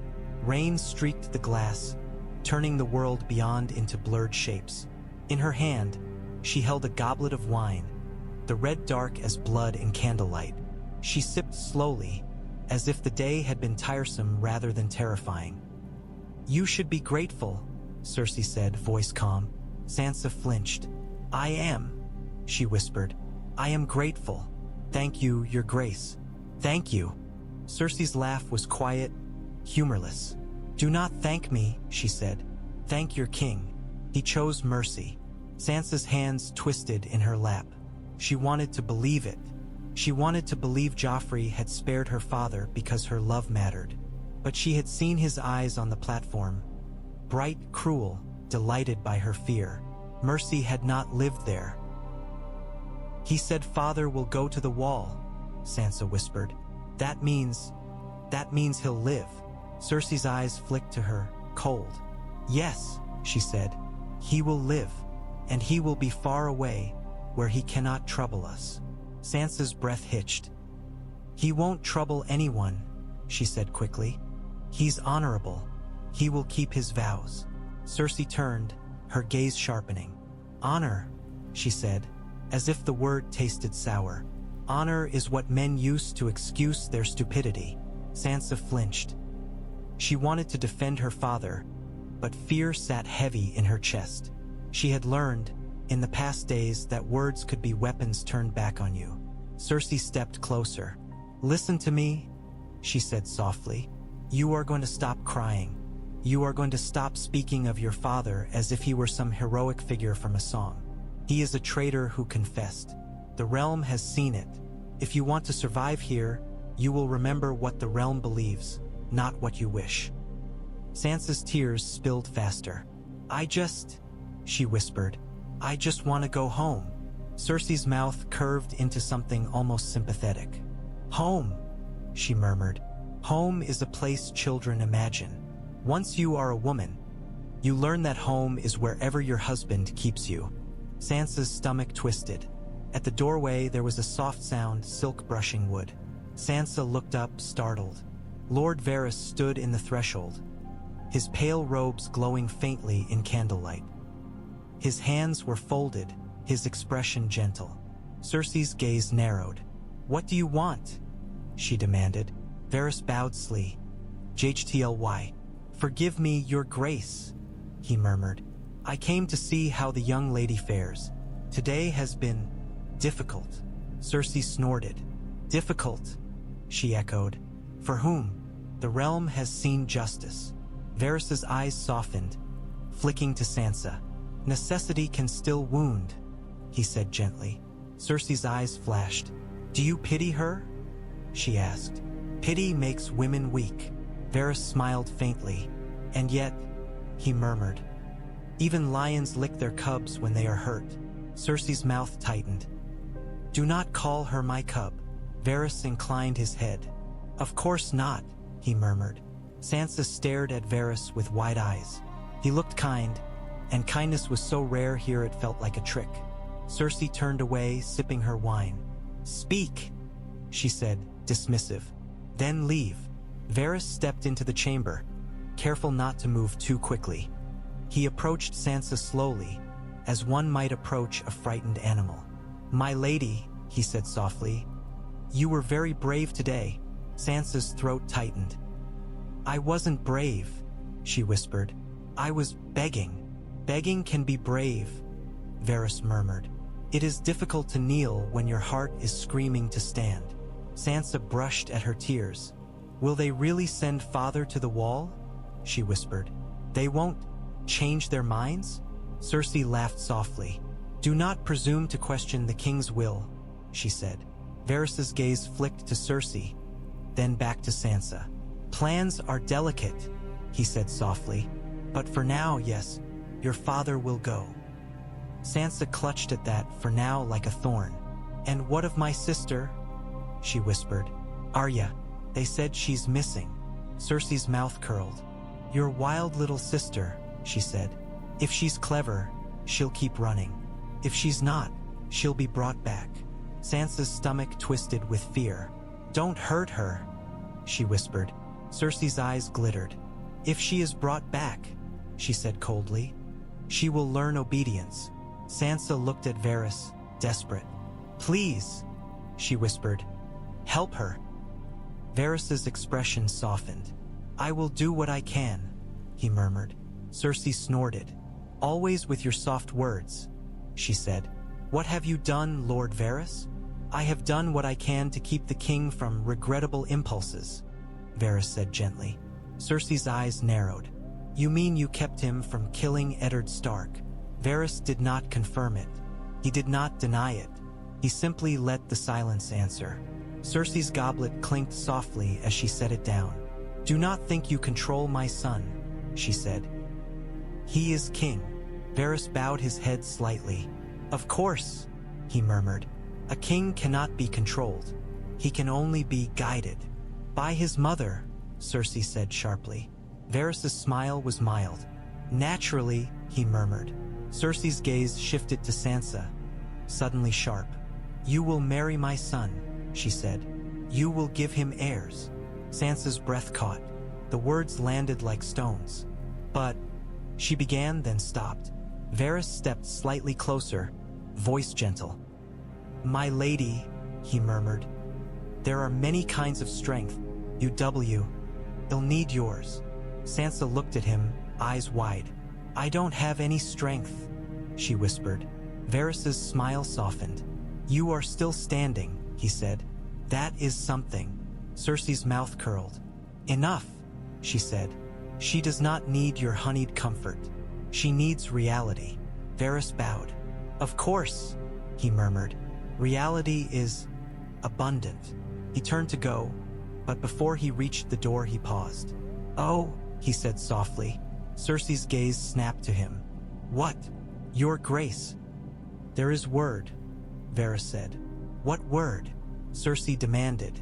Lord Petyr Baelish has requested an audience, Varys said. From his cell. Cersei's mouth tightened. He requests many things. He will not get them. Varys inclined his head. As you wish, he murmured. Cersei's gaze sharpened.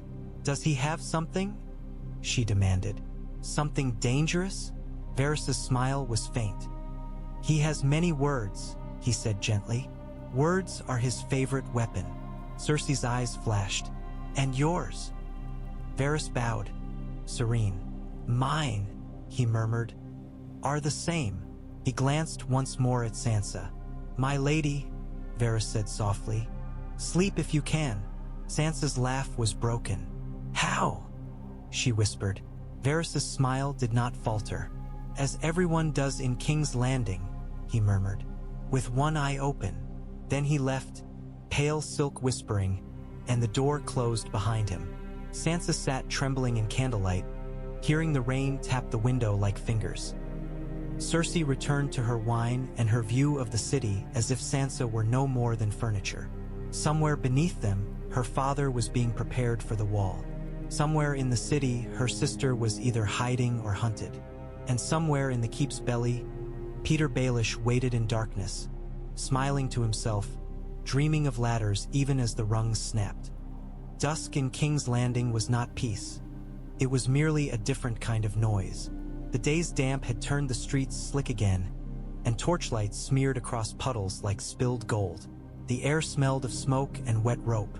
At the city gate, wagons waited. 2 of them, wooden and plain, their wheels muddy.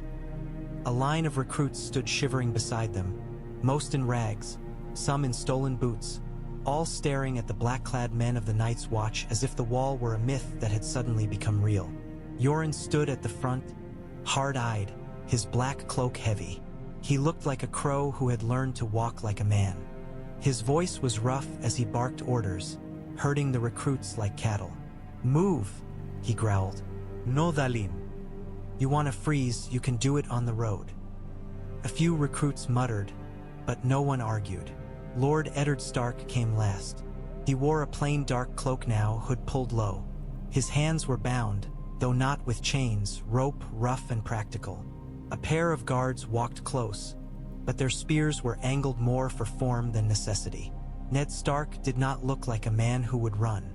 He looked like a man who would walk into winter because duty demanded it. His head was bowed, but he was not blind. He watched the gate, the wagons, the recruits. He listened to the city's sounds. He breathed in the air as if memorizing it.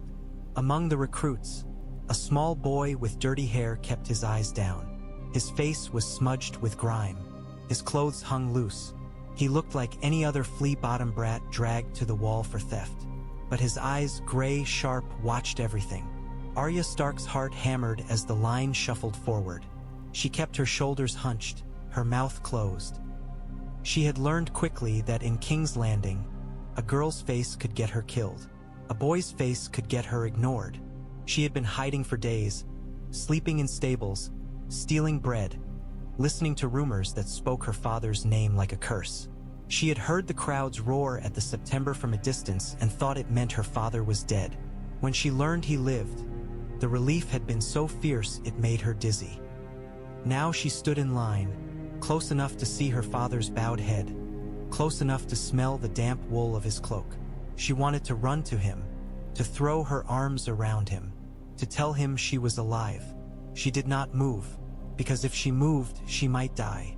Ned's gaze lifted briefly, sweeping the recruits. Arya ducked her head lower, breath caught. She felt his eyes pass over her like a hand, not recognizing, not daring to recognize. Then Yoren barked again, and the line lurched forward. Gold cloaks stood near the gate, but they were not the same as before. New officers lingered behind them, their expressions wary. There were fewer of them than there might have been, and their posture was different. Less swagger, more caution. Arya's eyes flicked to them. She remembered the gold cloaks who had chased her through the Red Keep's corridors. He tensed, but they did not move. They watched, silent, as Ned Stark was delivered into the hands of the Night's Watch. Yoren stepped forward, his gaze meeting the guards. "That him?" he asked. One guard nodded. "That's him," he said. "King's command. He goes to the wall." Yoren spat to the side. "Bloody kings," he muttered. Then he jerked his chin at Ned. "You can untie him. He ain't going nowhere." The guard hesitated, then reached for the rope. He untied Ned's hands, quick and awkward. The rope fell away. Ned flexed his fingers slowly, blood returning. He did not speak. He simply looked at Yoren. Yoren snorted. "You," he said. "Stark." "Yoren," Ned replied, and the fact that he knew the man's name sounded like a piece of his old life still intact. "Get in the wagon," Yoren grunted. "Less talk." Ned nodded once. He moved toward the wagons, step steady. Arya's breath caught.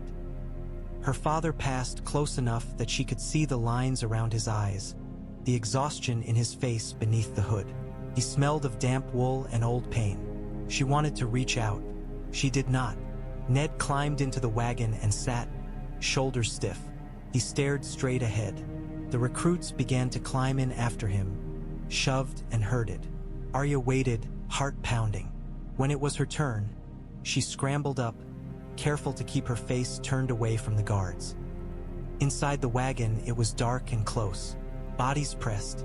The smell of fear and sweat was thick. Ned sat at one end, silent. Arya crouched near the other, head down. The wagon shifted as more climbed in. Creaked.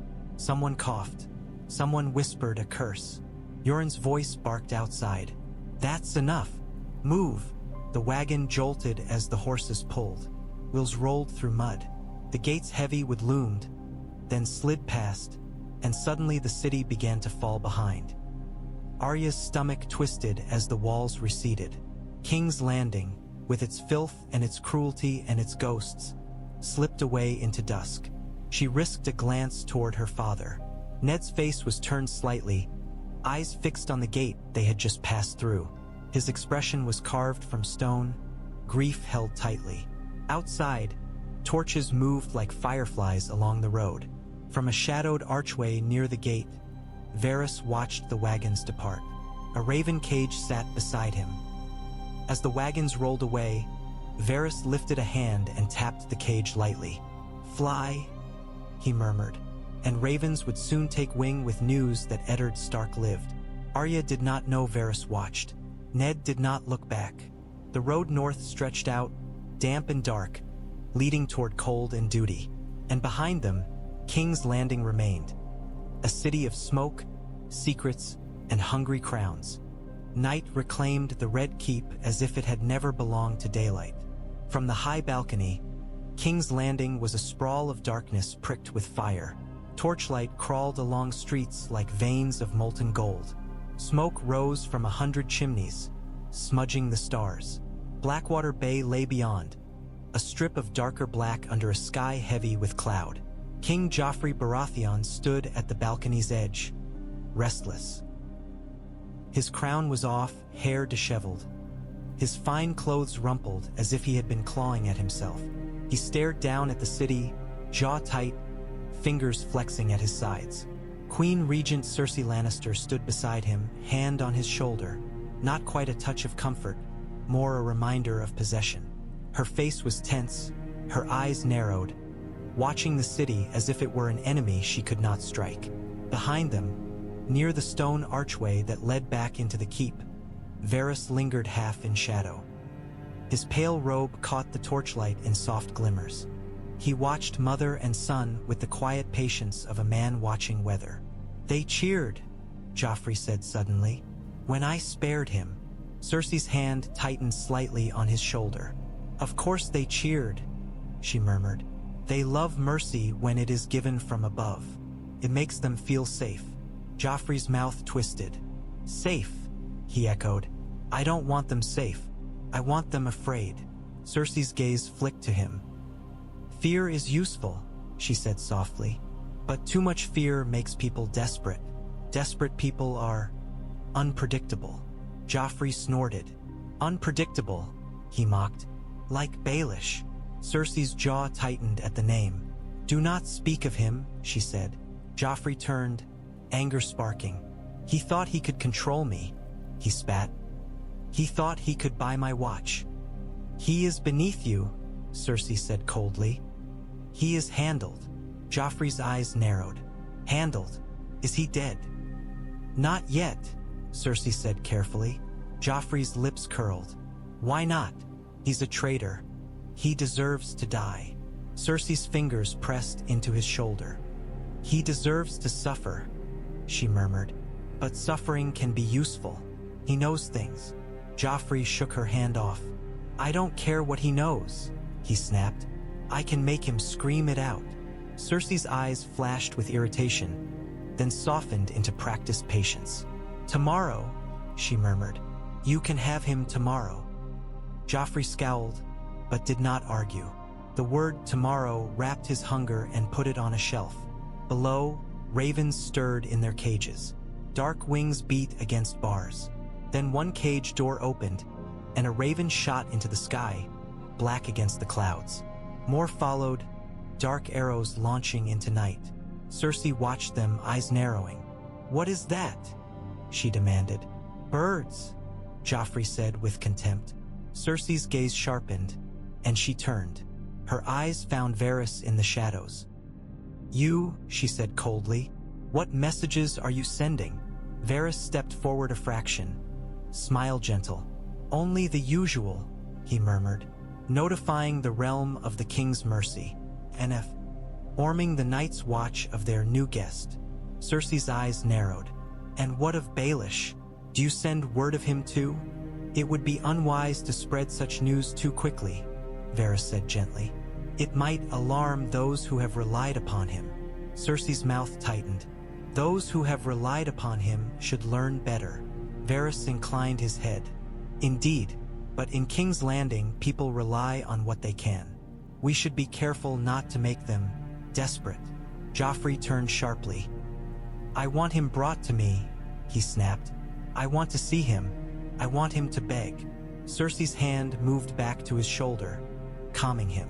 "Tomorrow," she murmured again. Varys's mind moved elsewhere, to the wagons on the road north, to Arya Stark's hidden eyes, to Eddard Stark's silent endurance, to the North's response when ravens arrived with news that Ned lived. He imagined pride sharpening swords and law sharpening claims. War would come. Mercy had not stopped it. It had simply changed its shape. Cersei's voice cut through. "If Baelish dies," she said, almost to herself, "who fills his chair?" Varys murmured, "The realm will find someone. It always does." Cersei's gaze flicked to him. "Someone loyal," she said. Varys smiled gently. "Loyalty is a precious jewel. It is often worn, but rarely owned." Cersei did not like his riddles. She looked away again. Joffrey stared at the darkness, the wind tugging at his rumpled hair. For a moment he looked small. Just a boy in a castle too big, wearing power like a costume. Then his face hardened again, cruelty returning like armor. "I'll make them all fear me," he said quietly. Cersei's hand squeezed his shoulder. "Yes," she murmured. "You will." Varys watched, serene, and thought. Fear makes men predictable, until it makes them desperate. Below, the last raven vanished into the night, swallowed by cloud. Storm clouds gathered over Blackwater Bay, thick and heavy, as if the sky itself were preparing for war. In the keep's depths, Petyr Baelish sat in damp darkness, smiling to himself. In the city, men sharpened knives and whispered rumors. In the north, wolves would soon lift their heads to the wind and smell blood. Eddard Stark lived. Petyr Baelish had fallen. The realm was still breathing, but breath could become a gasp, and a gasp could become a scream. Varys folded his hands within his sleeves and stood quietly behind Queen and King, listening to the wind, listening to the city, listening to the distant, inevitable drumbeat of a realm slipping toward fire. The Kingsroad north was a ribbon of mud laid over old bones. Even beyond the city's stink, King's Landing clung to travelers like smoke and hair, and the night carried a damp chill that made the fire feel small and precious. Yoren had set them off the road beneath a stand of bare-limbed trees, wagons drawn into a crude ring, horses picketed close so they would not wander in the dark. The recruits huddled like cattle, some too sullen to speak, some too frightened to sleep. Their faces glowed and vanished in the firelight, each one a brief story of hunger or theft or bad luck.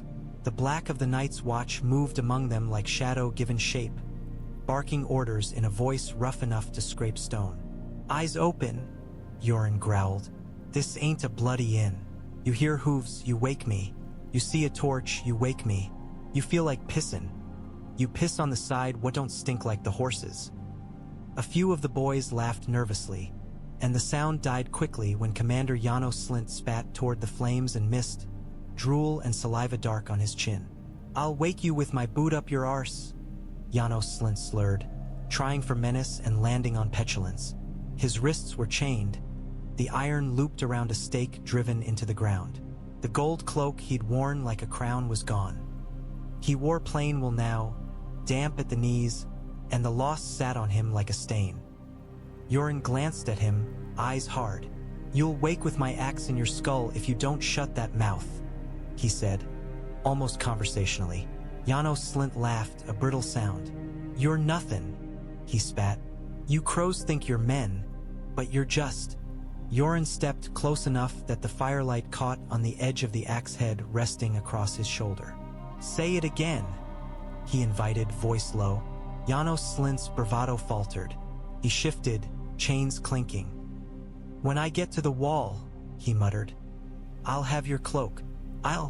You'll freeze," Yoren said.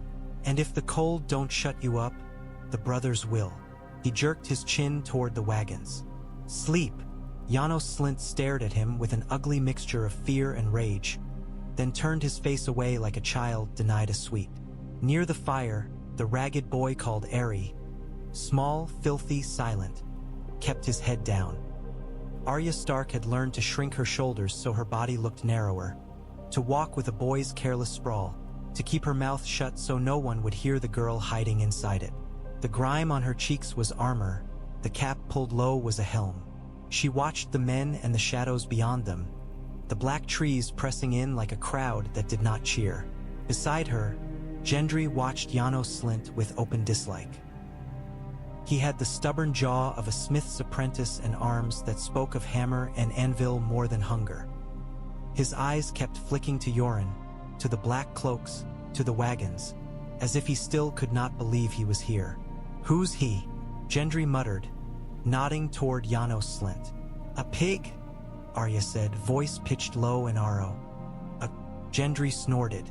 "That's not a name. It's what he is," Arya said, and then caught herself, tightening her lips. "Too sharp, too sure." She made it an alley voice. Gendry gave her a sidelong look, suspicious and curious. "You talk like you know things," he said. Arya hunched deeper. "I know he stinks," she muttered. Gendry's mouth twitched. He looked away, but Arya felt his attention lingering like a hand. She hated that. Attention was dangerous. Across the ring of firelight, Lord Eddard Stark sat apart, hood shadowing his face.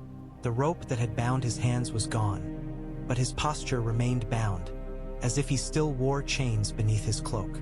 The bruise along his jaw had darkened to a sickly green. His eyes were on the fire, but Arya could feel his gaze move sometimes, measuring the men, the woods, the road. A man used to guarding others never stopped guarding, even when he had nothing left.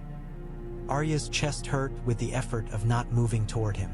Yoren moved past them, tossing a crust of bread at a boy whose teeth were chattering. He paused near Arya, his rough face unreadable in the shifting light. "Arya," he said, "don't let your eyes go wandering too far. Wolves'll take him." Arya jerked her gaze down obediently. She muttered. Yoren's mouth tightened slightly, almost a smile, almost not. He kept walking. The recruits began to settle, breath evening, some curling up beneath the wagons, some under thin blankets that did not keep the damp out. The fire snapped and hissed. Somewhere in the trees, an owl called, long and lonely. Arya waited until the noise softened, until Janos Slynt's muttering turned to ragged snores. Then she shifted, careful, sliding away from Gendry and toward the shadows near the wagons. Her heart hammered. Every step felt loud. She reached the edge of the firelight where Lord Eddard Stark sat, and stopped. Her breath caught. Up close, he looked older than she remembered. The lines around his eyes were deeper. His beard was rough, his hair uncombed. He smelled of damp wool and old pain. His head lifted slightly. Even in shadow, his eyes found her with a precision that made her throat tighten. "What do you want, boy?" he asked, voice low. Arya froze. The word boy stung, though it was safety. She swallowed, forcing her voice into the rough whisper she practiced. "Nothing," she muttered. "Just couldn't sleep." Lord Eddard Stark studied her face. The firelight licked the edge of her cheek, catching the shape of her mouth. His gaze moved like a hand across her features, and something shifted in his eyes. Something sharp and sudden, like recognition cutting through fog. Arya's stomach dropped. Arya, he breathed, so softly it barely existed. Her throat closed. Tears burned instantly, treacherous. "Shoo!" she hissed, voice breaking despite herself. "Shoo!" Lord Eddard Stark's hand lifted, then stopped in midair, as if touching her would make her reel and make her disappear. His fingers trembled. Slightly, the tremor of a man holding a storm inside his ribs. "How?" he began, then swallowed the rest. He glanced toward the sleeping recruits, toward the wagons, toward Janos Slynt's chained shape. His voice dropped even further. "How did you get here?" "I ran," Arya whispered. "I hid. Yoren found me." Her eyes filled again. "I thought you were..." She could not say it. Lord Eddard Stark closed his eyes for a heartbeat. When he opened them, they were bright with pain he refused to show. "I live," he said, as if the words were both gift and curse. "For now." Arya's face crumpled. She made a sound, small and animal, and clapped a dirty hand over her mouth. Lord Eddard Stark leaned closer, voice urgent. "You must keep this," he whispered. "No one can know. Not the recruits. Not even..." His gaze flicked toward Janos Slynt in chains. "Especially not that man." Arya nodded furiously, tears streaking through grime. "I'm a boy," she whispered. "I'm Ari." Lord Eddard Stark's mouth tightened, a flicker of grim pride and heartbreak. "You are Arya Stark," he whispered, fierce and soft at once. "But you will be a boy until it is safe to be my daughter again." Arya swallowed. "Will it ever be safe?" He looked into the dark beyond the wagons. "It must," he said at last. "We make it safe. By living." Arya's hands clenched. "I want to kill them," she whispered. "Listen to me," Lord Eddard Stark said. "You will not die for vengeance. You will not throw your life away because you are angry." Arya's eyes flashed. "I'm not a lady," she whispered fiercely. "I know what you are," Lord Eddard Stark cut in, and the tenderness in it hurt more than any scolding. "You are my daughter, and I need you alive." Arya's breath hitched. She nodded, teeth clenched, fighting tears. "Needle," she whispered suddenly. She reached beneath her ragged tunic and pulled out the thin sword wrapped in cloth. The steel caught a faint glint of firelight before she hid it again. Lord Eddard Stark's eyes widened slightly. "You kept it." "It's mine," Arya whispered. "Keep it hidden," he said quickly. "A sword is not strength if it draws eyes." Arya nodded again, fiercely. Lord Eddard Stark's hand finally touched her. 2 fingers, light as snow on her cheek, smearing a streak of grime. Arya leaned into it like a starving thing. "I thought I failed you," he whispered. Arya shook her head violently. "You didn't," she whispered. "You didn't fail me." Footsteps crunched softly in the mud. Yoren's shape appeared at the edge of the firelight, watching them. His eyes flicked over Arya, over Lord Eddard Stark, and he grunted. "You done," Yoren muttered. Lord Eddard Stark's hand dropped.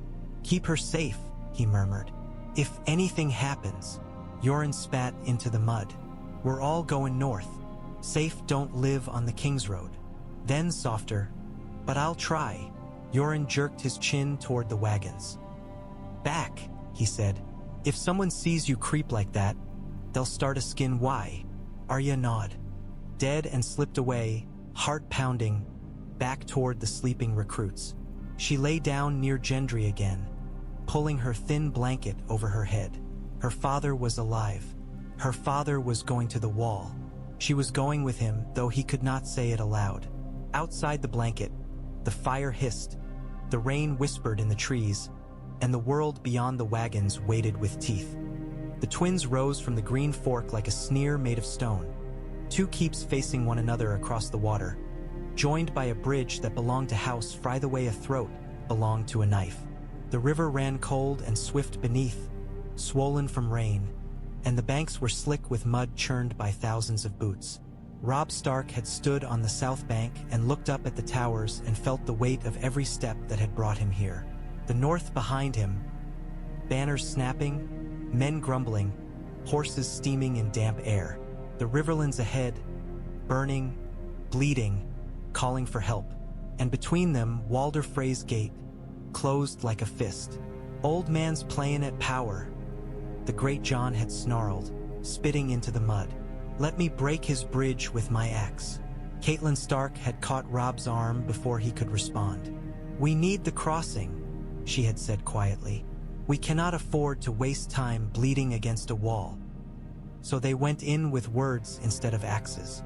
Inside the great hall, firelight fought damp. Torches smoked.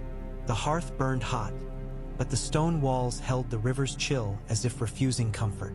Frey men crowded the sides, hands on sword hilts, watching the northerners like dogs watching wolves. At the far end, upon a high chair that looked too big for him, Lord Walder Frey sat wrapped in layers of cloth and spite. His face was all folds and sharp little eyes, a skull draped in skin. He looked ancient, but age had not softened him. It had made him meaner, as if time had taken everything else and left only appetite. Behind him, daughters and sons and grandsons clustered, a writhing mass of Frey flesh, faces similar enough to blur, each one eager to see what profit fell from their lord's displeasure. Robb Stark stood before them in armor stained by travel and rain, his direwolf cloak heavy over his shoulders. He held himself straight, but Catelyn could see the tension in him. Grey wind padded at his side, silent as shadow, huge and lean, the direwolf's yellow eyes fixed on Walder Frey without blinking. Once, when a Frey man shifted too close, Grey Wind's lip lifted, showing teeth like knives.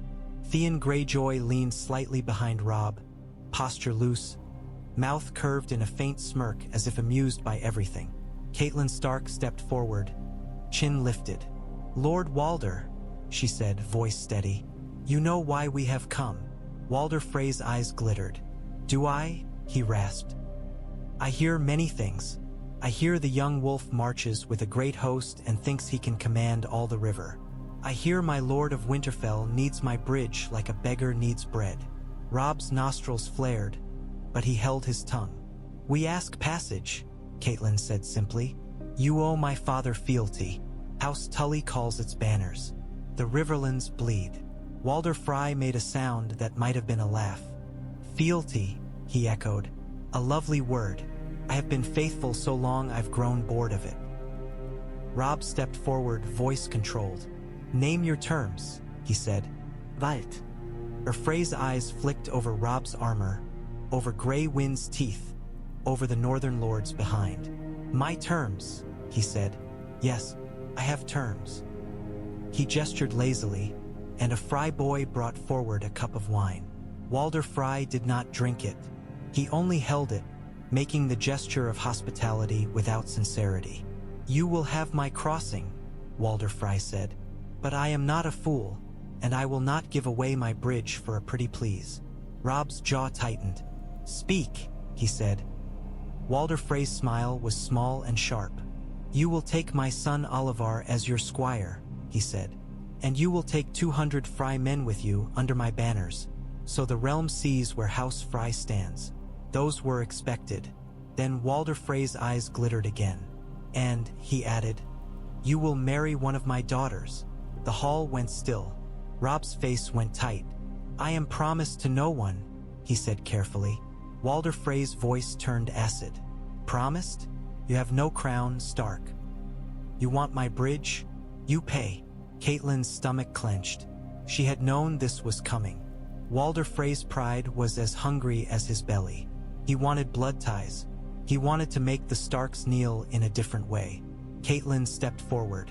My son is the heir to Winterfell, she said. His marriage is no small thing. Walder Frey's laugh rattled. Winterfell, he echoed. You think I don't know what my daughter would be? A hostage in the snow. No, Lady Catelyn. If your son wants my bridge, he weds before he crosses. Murmurs rose among the Freys. Among the Northerners, anger thickened. Robb's gaze flicked to Catelyn, a quick flash of helplessness. We cannot waste time, Catelyn said quietly to him, and the words tasted like ash. Robb's hand clenched near his sword hilt. then forced itself open. He looked at Walder Frey. "Very well," Robb Stark said. "I will marry one of your daughters."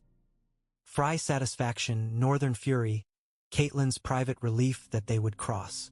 Walder Frey's eyes gleamed. "Good," he rasped. "And you will swear it before my septon." Robb's jaw tightened, but he nodded once. Walder Frey leaned back, delighted. "And your uncle Edmure Tully will marry one of mine as well," he added. Catelyn's temper flared. "My brother!" Walder Frey waved a thin hand. "Your brother will do it," he said. "Or you can go swim the river with your wolves." Grey Wind growled low. Frey men stiffened. Robb's eyes flashed, but he kept his voice even. "My uncle will consider it," he said. Walder Frey smiled as if he already owned the answer. "He will," he said. The terms spilled on. Hostages, wards, oaths, the slow tying of House Stark to House Frey's bridge like a rope around a wrist. Catelyn agreed where she could, pushed where she must, swallowed pride because pride did not carry armies across rivers. When it was done, Robb Stark stood stiffly beside the Frey septon and spoke the vow with a face that was all grim duty. He did not look at the daughters lined up, girls in silk, eyes wide. As they turned to leave, Walder Frey called after them, voice thin and pleased. "Tell the world House Frey is not to be forgotten," he rasped. Robb did not answer. He walked out into the damp air, Grey Wind at his side, and the river's roar beneath the bridge sounded like laughter. The whispering would earned its name honestly. The trees did not merely stand. They listened. The leaves hissed with secrets when the wind moved through, and the mist hung low as if the forest exhaled. At night, every sound carried too far. A snapped twig became a shout. A breath became a warning. Robb Stark crouched among his men, the damp seeping through leather and mail. He could feel Grey Wind's presence more than see it. Silent, restless, a living shadow moving where the forest thickened. The direwolf's ears flicked at distant noises, at the faint clank of Lannister armor somewhere ahead, at the murmur of men who thought themselves safe. "Hold," Robb whispered. Beside him, the great Jon Umber vibrated with barely contained fury, a bear forced to sit still. His breath steamed in the cold, his great sword heavy in his hands. "Let me at the great Jon muttered. "Hold," Robb said again, and the great Jon obeyed. The plan was simple because it had to be. Roose Bolton had taken the bulk of the host to meet Lord Tywin Lannister in open battle at the Green Fork, a feint that would bleed men and buy time. Robb had slipped away with a smaller force to strike where it mattered. Ser Jaime Lannister was camped near Riverrun with a host, cocky with victories, raiding the Riverlands like a man carving meat from a carcass. Robb intended to touch him. In the mist, a horn sounded, soft, distant. Robb's fingers tightened on his reins. Grey Wind moved. A Lannister scout stepped through the trees ahead, torch held high. He turned his head, listening. The direwolf exploded from the brush with no warning, all teeth and speed. The torch flew up, spinning, and fell into wet leaves with a hiss. The scout's scream cut off abruptly, swallowed by fur and jaws. Robb raised his hand. Northmen surged from the shadows like the forest had given birth to them. The whisper became a roar of steel. Horses crashed forward, hoofs tearing mud, men shouting war cries that shattered the night.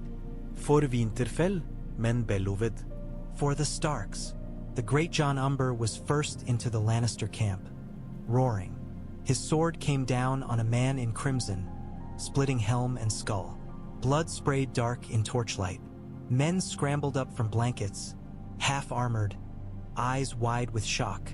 Robb rode in behind, sword in hand, heart pounding. He saw tents collapsing under bodies. He saw horses screaming as they were cut loose. He smelled smoke, sweat, and the copper tang of blood. Jaime Lannister emerged from the chaos like a shining curse. His golden armor caught torchlight, bright as a beacon in the mist. His sword flashed, cutting down a Northman. He moved with brutal skill, every motion practiced, every strike precise. "Stark!" Jaime Lannister shouted. "Where is the boy?" Robb's horse pushed through bodies, and Robb saw him. Jaime Lannister's green eyes glittering beneath his helm, hair loose, face smeared with blood. The Kingslayer laughed as he killed. Robb spurred forward. Yea. Jaime Lannister saw him and grinned. "There you are." They did not meet blade to blade. War was not a duel. Northmen surged between them. Jaime Lannister cut down one, then another, moving like a bright machine. Grey wind appeared at his flank. The direwolf's leap was a blur. Jaime Lannister twisted, bringing his sword up, but grey wind slammed into his side, teeth snapping toward golden plates. Jaime staggered, armor scraping bark. He swung in a vicious arc and clipped Grey Wind's shoulder, drawing blood dark against grey fur. Grey Wind snarled, undeterred. Men shouted. Someone grabbed Jaime's arm. He spun, slashing, nearly taking off the man's hand. "Get off me!" Jaime roared. Robb pushed forward, eyes locked on him, the moment tightening. Then the Great John barreled in from the side, all brute force. His sword crashed down, forcing Jaime to raise his blade. Steel rang, and the impact drove Jaime back a step. In that heartbeat, Robb's men swarmed. They did not kill him. Robb's shouted order cut through the madness. "Take him alive!" Robb yelled. "Alive!" Jaime's eyes snapped to him, hatred flaring. "Alive? You think you can hold me?" A Northman tackled him from behind, dragging him down into mud. Jaime bucked like a trapped animal, swinging his sword wildly. Another man crashed into him, then another. Hands grabbed his wrists. A boot stamped down on his forearm. Jaime roared, spitting curses, but weight and numbers pinned him. His sword was wrenched free and flung into the mud. Robb dismounted, boots sinking. He stepped close, sword held low. Jaime stared up at him, breath heaving, hair plastered, face smeared with mud and blood. Even pinned, he looked proud. "You're brave," Jaime panted. "Or stupid. Call it what you like," Robb said. "You are my prisoner." Jaime laughed, harsh. "Your prisoner. Do you know what my father does to men who take what belongs to him?" "Then let him come," Robb said. For a heartbeat, Jaime's grin faltered, replaced by surprise. Then contempt returned. "You're a Stark," Jaime spat, "full of honor and cold lies." Robb leaned closer, voice low. "My honor doesn't matter," he said. "My sisters do." Jaime's eyes flashed.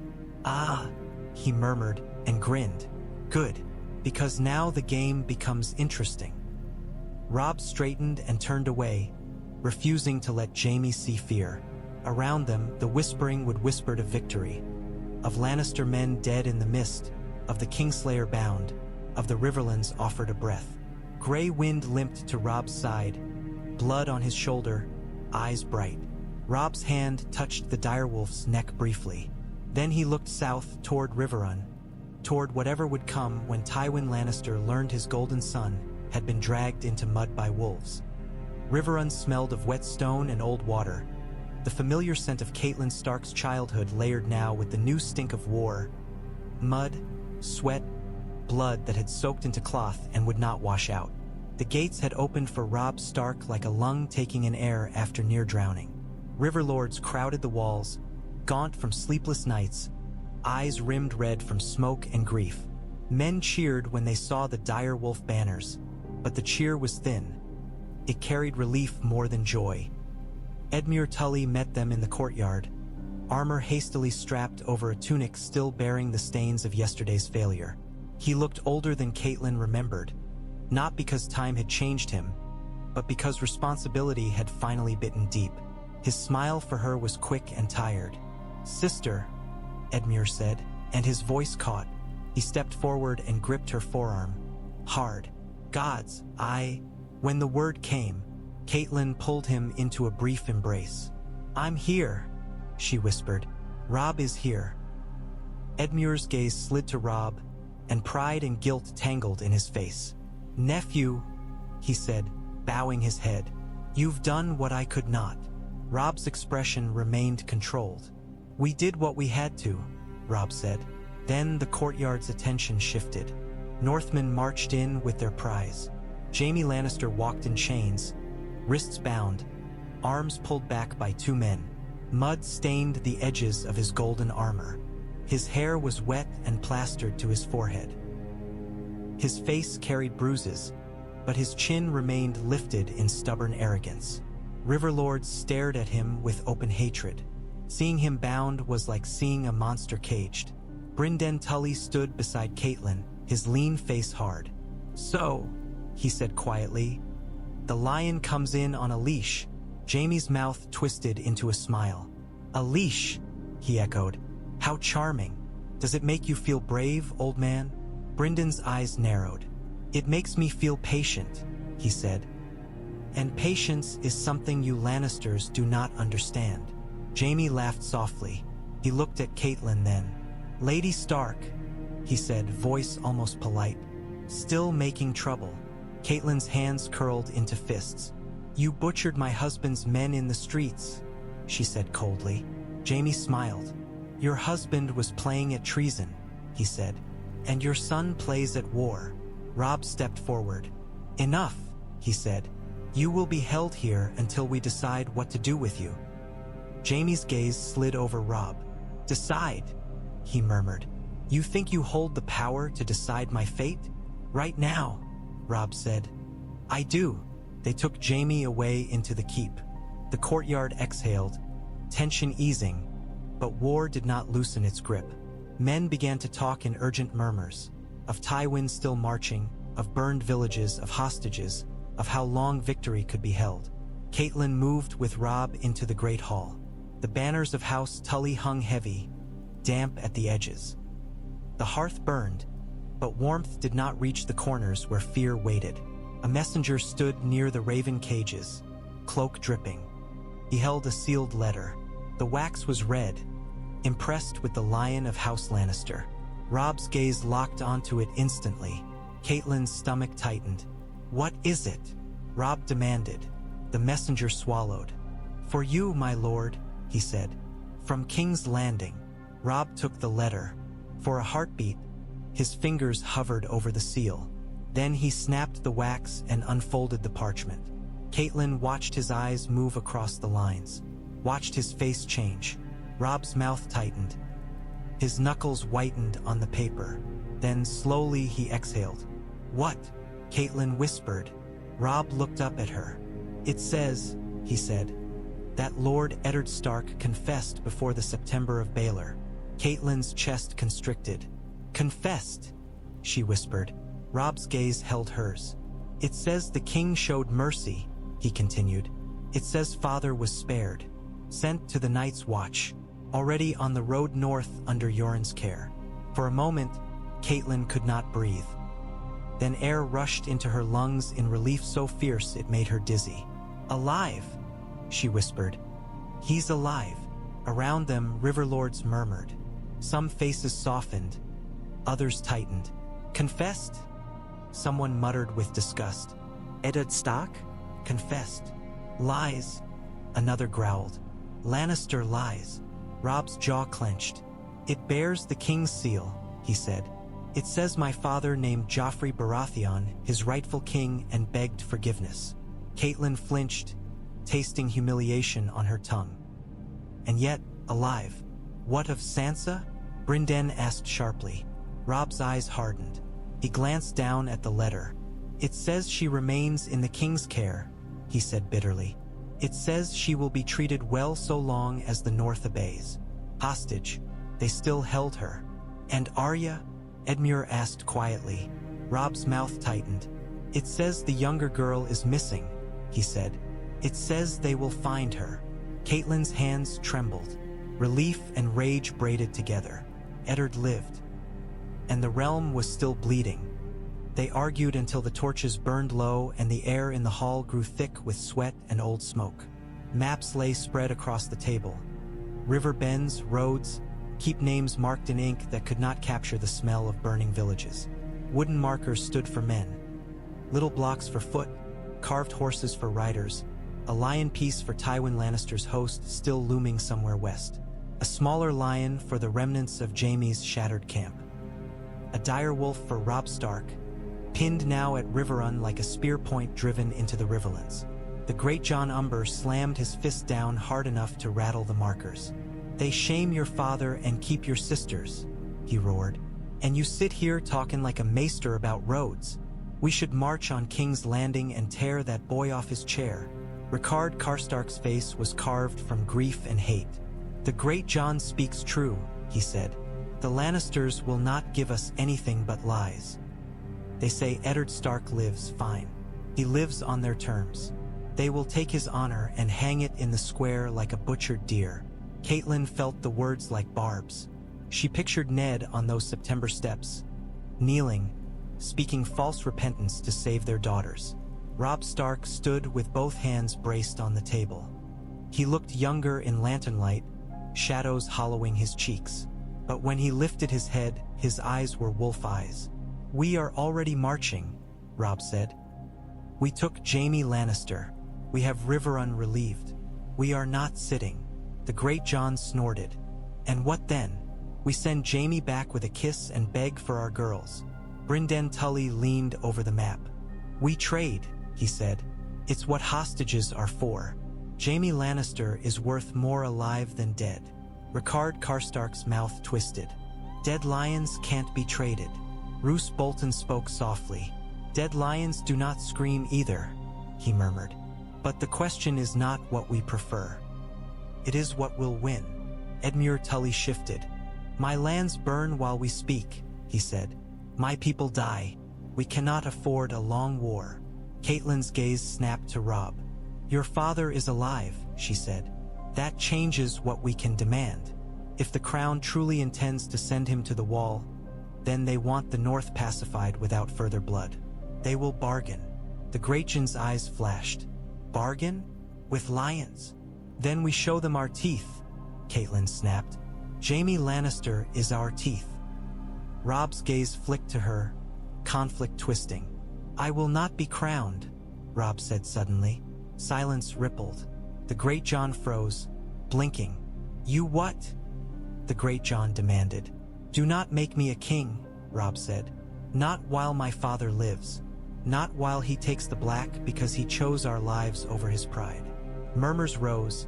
Confusion, frustration, anger. "The Iron Throne is rotten," the great Jon spat. "If we don't name our own king, we kneel forever." "We kneel to no one," Rickard Karstark growled. Robb's voice stayed steady. "We fight," he said, "but we do not break the realm int. Pieces because pride demands a crown. Not yet." Brynden's eyes narrowed. "Then what?" he asked. "You want to name Stannis Baratheon?" The name hung in the air. "Stannis is the rightful king," Catelyn said quietly. "If what he says is true." Roose Bolton's pale eyes flicked to her. "True," he murmured. "A dangerous word." Robb stared down at the map, then back up. "I will not declare myself king," he said again. "But I will not declare for Joffrey Baratheon either. Not while he holds my sister. Not while his lions burn our lands." The great Jon's face reddened. "So we're in between?" "We are wolves," Robb said. "We take what we need." Catelyn stepped closer, lowering her voice. "Send a raven to Stannis," she urged. "Offer him support, conditional. Demand Sansa returned. Demand safe passage for your father to the wall, unmolested. Demand the Riverlands protected." Edmure frowned. "Stannis Baratheon will not bargain," he said. "He'll demand." "Then we will see what kind of king he is," Catelyn snapped. "Lawful kings should understand oaths." Roose Bolton's mouth twitched faintly. "Kings understand power," he said softly. Robb's gaze hardened. "We have power," he said. He looked toward the door, where guards stood, and beyond them, where Jaime Lannister sat in chains. "And we will use it." The great Jon slammed his fist again, less furious now. "Fine," he growled. "Send your raven.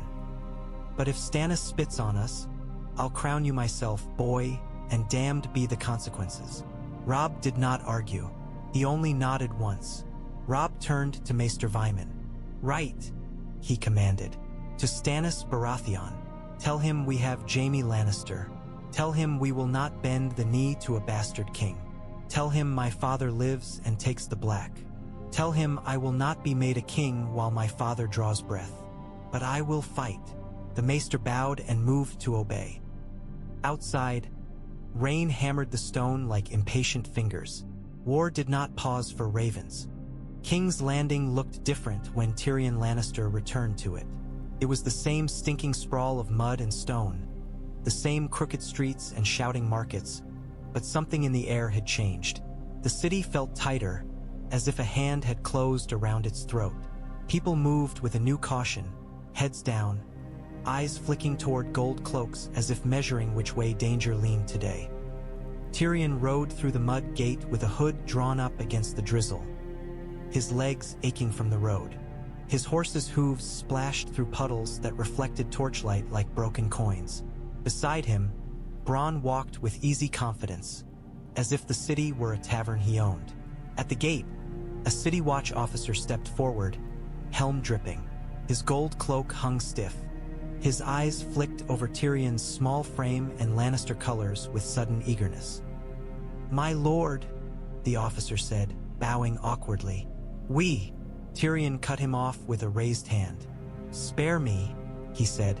"If you say your lordship again, I'll start charging you for it." The officer flushed. Bronn snorted quietly. Tyrion glanced around. The gold cloaks looked different, less swagger, more wariness. Men who had once seemed certain of their place now looked as if the ground might move under them. He could smell it, fear. A raven flapped overhead, wings beating hard against the damp air, heading toward the Red Keep. Tyrion watched it vanish and felt the old itch of suspicion. Ravens meant news, and news in the city was often a knife. He made his way up through the city, Bronn at his side. People stared, some with hope, some with hate, most with that blank look of small folk who had learned not to show too much in front of armed men. The Red Keep loomed above like a threat. When Tyrion passed under the castle's shadow, he felt as if he were stepping into a mouth. Inside, the keep smelled of polished stone and hidden rot. In the throne room, King Joffrey Baratheon sat on the Iron Throne, restless, hungry. Queen Regent Cersei Lannister stood close, composed, dangerous. Varys was there too, soft as silk and twice as dangerous, smiling as if delighted to see Tyrion. Cersei's eyes narrowed as Tyrion approached. "What are you doing here?" she demanded. Tyrion bowed with exaggerated care. "Sister," he said sweetly, "I came to see how my dear nephew fares in his new position. I hear he's been very busy throwing people into cells." Joffrey's eyes lit up with irritation. "He's a traitor," Joffrey snapped. "He deserved it."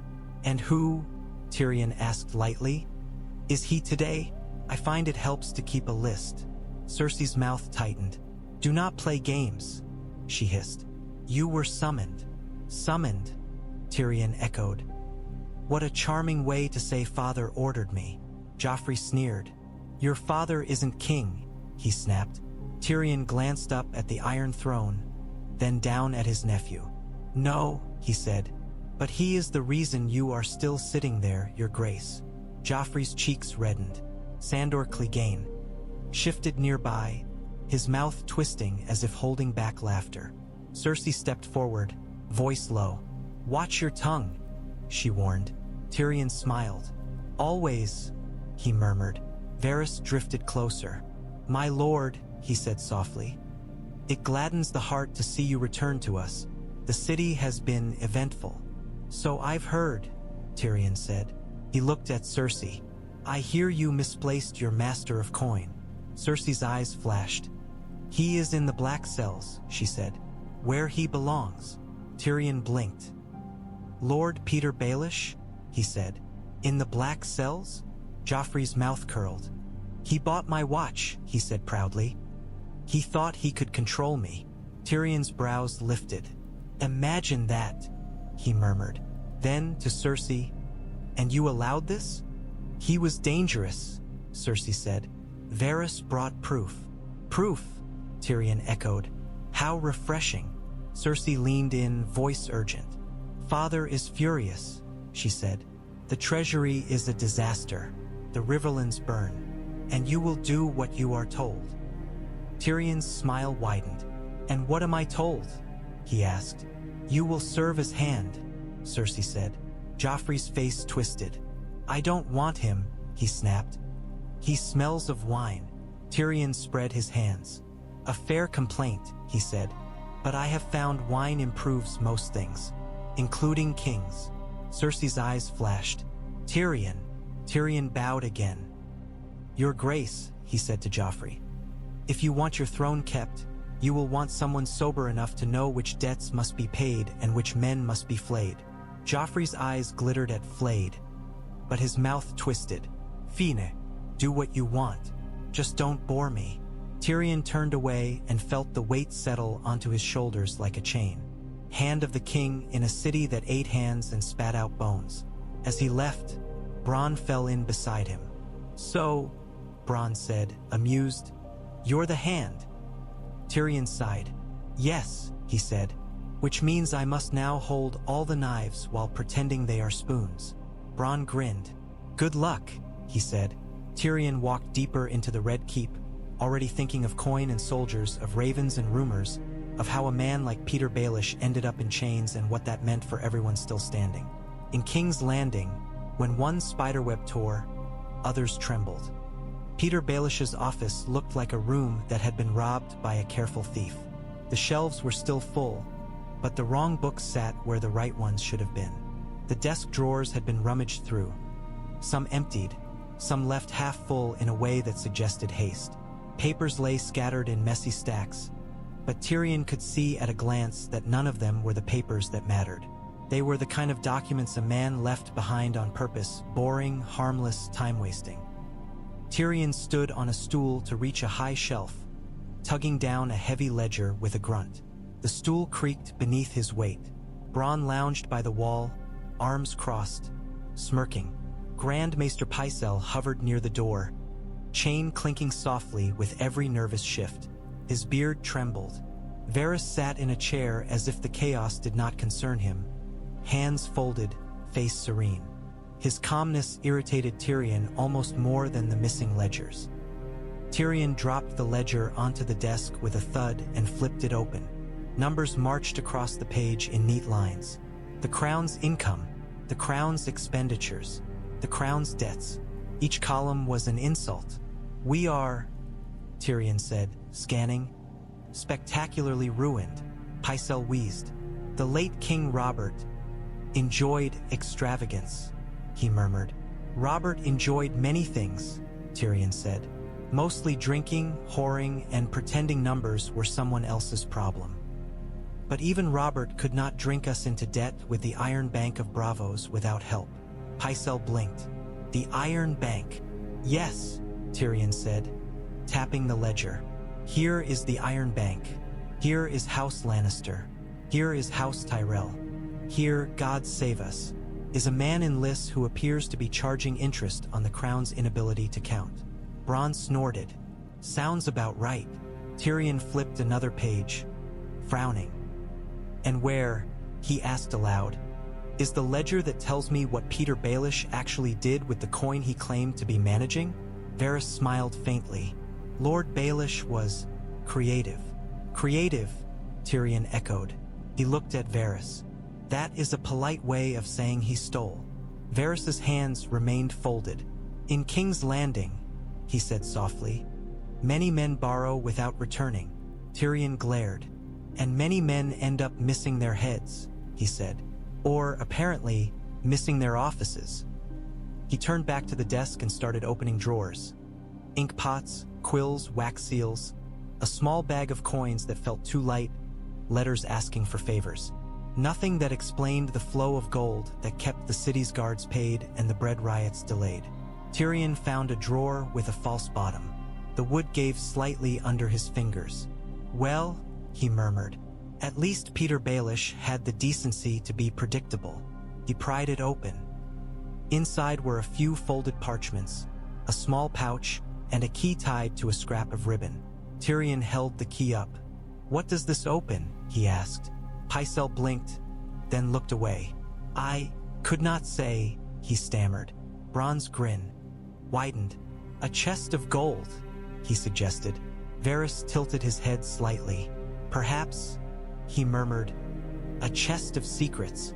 Tyrion's eyes narrowed. "You knew about this," he said. Varys smiled serenely. "I know many things," he said. "Not all of them are useful." Tyrion stepped down from the stool with a sigh. "Let us speak plainly," he said. "Petyr Baelish is in the Black Cells. He is the only man in this city who can explain how we are drowning in debt while still managing to pay for silk curtains and city guards." Pycelle's face tightened with fear. "The Queen Regent will not want you speaking to him," he whispered. Tyrion looked at him. "Then the Queen Regent is a fool," he said. "Which, inconveniently, does not stop her from being my sister." Varys's eyes gleamed faintly. "Her Grace believes Lord Baelish is more dangerous alive than dead," he murmured. Tyrion's gaze sharpened. "And do you?" he asked. Varys's smile softened. "I believe," he said carefully, "that Lord Baelish is dangerous in any state." Bronn pushed off the wall. "So kill him," he said cheerfully. Tyrion shot him a look. "I prefer my problems alive long enough to answer questions." Bronn shrugged. "Alive problems stab you. Only if you stand too close," Tyrion muttered. He turned back to Varys. "How did you do it?" he asked. "How did you put Petyr Baelish in chains without half the city's gold cloaks biting someone's head off?" Varys's expression did not change. "The watch is in transition," he said softly. "Their commander made the mistake of thinking his position made him untouchable." "Janos Slynt," Tyrion said. Varys nodded. "And sent north." Tyrion blinked. "Sent north. To the wall. Among other recruits," Varys said gently. Tyrion let out a low whistle. "Well, that will save me the trouble." Pycelle wheezed. "The king wished to make an example," he said. Tyrion's mouth tightened. "Yes, I have noticed." He tucked the key into his pocket. "I want to see Petyr Baelish," he said. "Tonight." Pycelle looked as if he might faint. Varys only smiled. "Of course," Varys murmured, "though I wonder what you hope to gain." Tyrion's voice went flat. "Coin," he said, "and answers. Two things this city never gives willingly." Varys's eyes softened.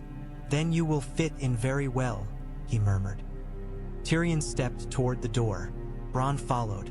Pycelle scurried after. As Tyrion left the ruined office, he glanced back once at the shelves and scattered papers. Petyr Baelish had been careful. Whatever real ledgers existed, they were not here, which meant they were somewhere else. And if Petyr Baelish had planned chaos the way other men planned meals, then his hidden ledgers were not just accounts. They were weapons. Tyrion could feel the red keep stones pressing in, full of secrets. Somewhere below, Petyr Baelish sat in damp darkness, smiling his mocking smile. Tyrion intended to wipe that smile off his face. Petyr Baelish heard Tyrion Lannister coming before he saw him. The black cells carried sound like a throat carries a whisper, thin, distorted, but unmistakable once you learned the language. Footsteps meant guards. Guards meant food or chains, or someone important enough to send men down into damp darkness. Petyr Baelish stood close to the bars, hands wrapped around cold iron, listening. The torchlight outside his cell flickered, making his shadow jump and shrink against the wet stone behind him. He looked less polished now, hair loose, velvet replaced by rough cloth, but his eyes were still sharp. His mind was still climbing. Varys appeared first, drifting into view with his soft slippers and softer smile, holding a small silver cup in one hand and a folded parchment in the other. "My lord," Varys murmured, "how dreadful it must be, down here." Petyr Baelish's mouth curled. "Dreadful," he echoed. "Yes, I find the decor lacking." Varys's smile remained. "The crown is seldom concerned with comfort when it is angry," he said. Petyr's eyes glittered. "The crown," he said. "Or you." Varys lifted the cup slightly. "Wine," he offered. Petyr laughed softly. Either you are kinder than I thought, or you are trying to poison me. Varys' smile did not change. Why not both? Petyr leaned closer, voice low. Tell me, did you do it for the realm, Varys? Or because you finally grew tired of me laughing at you? Varys' gaze remained soft. You misunderstand, he murmured. I do not mind laughter. I mind the kind of laughter that ends with cities burning. Petyr's grin widened. Cities burn anyway, he said. At least I burn them for something honest. Varys' eyes softened, almost sad. Honest, he repeated. Petyr's fingers tightened on the bars. You think you've won, he whispered, but you've only moved me. I am still on the board.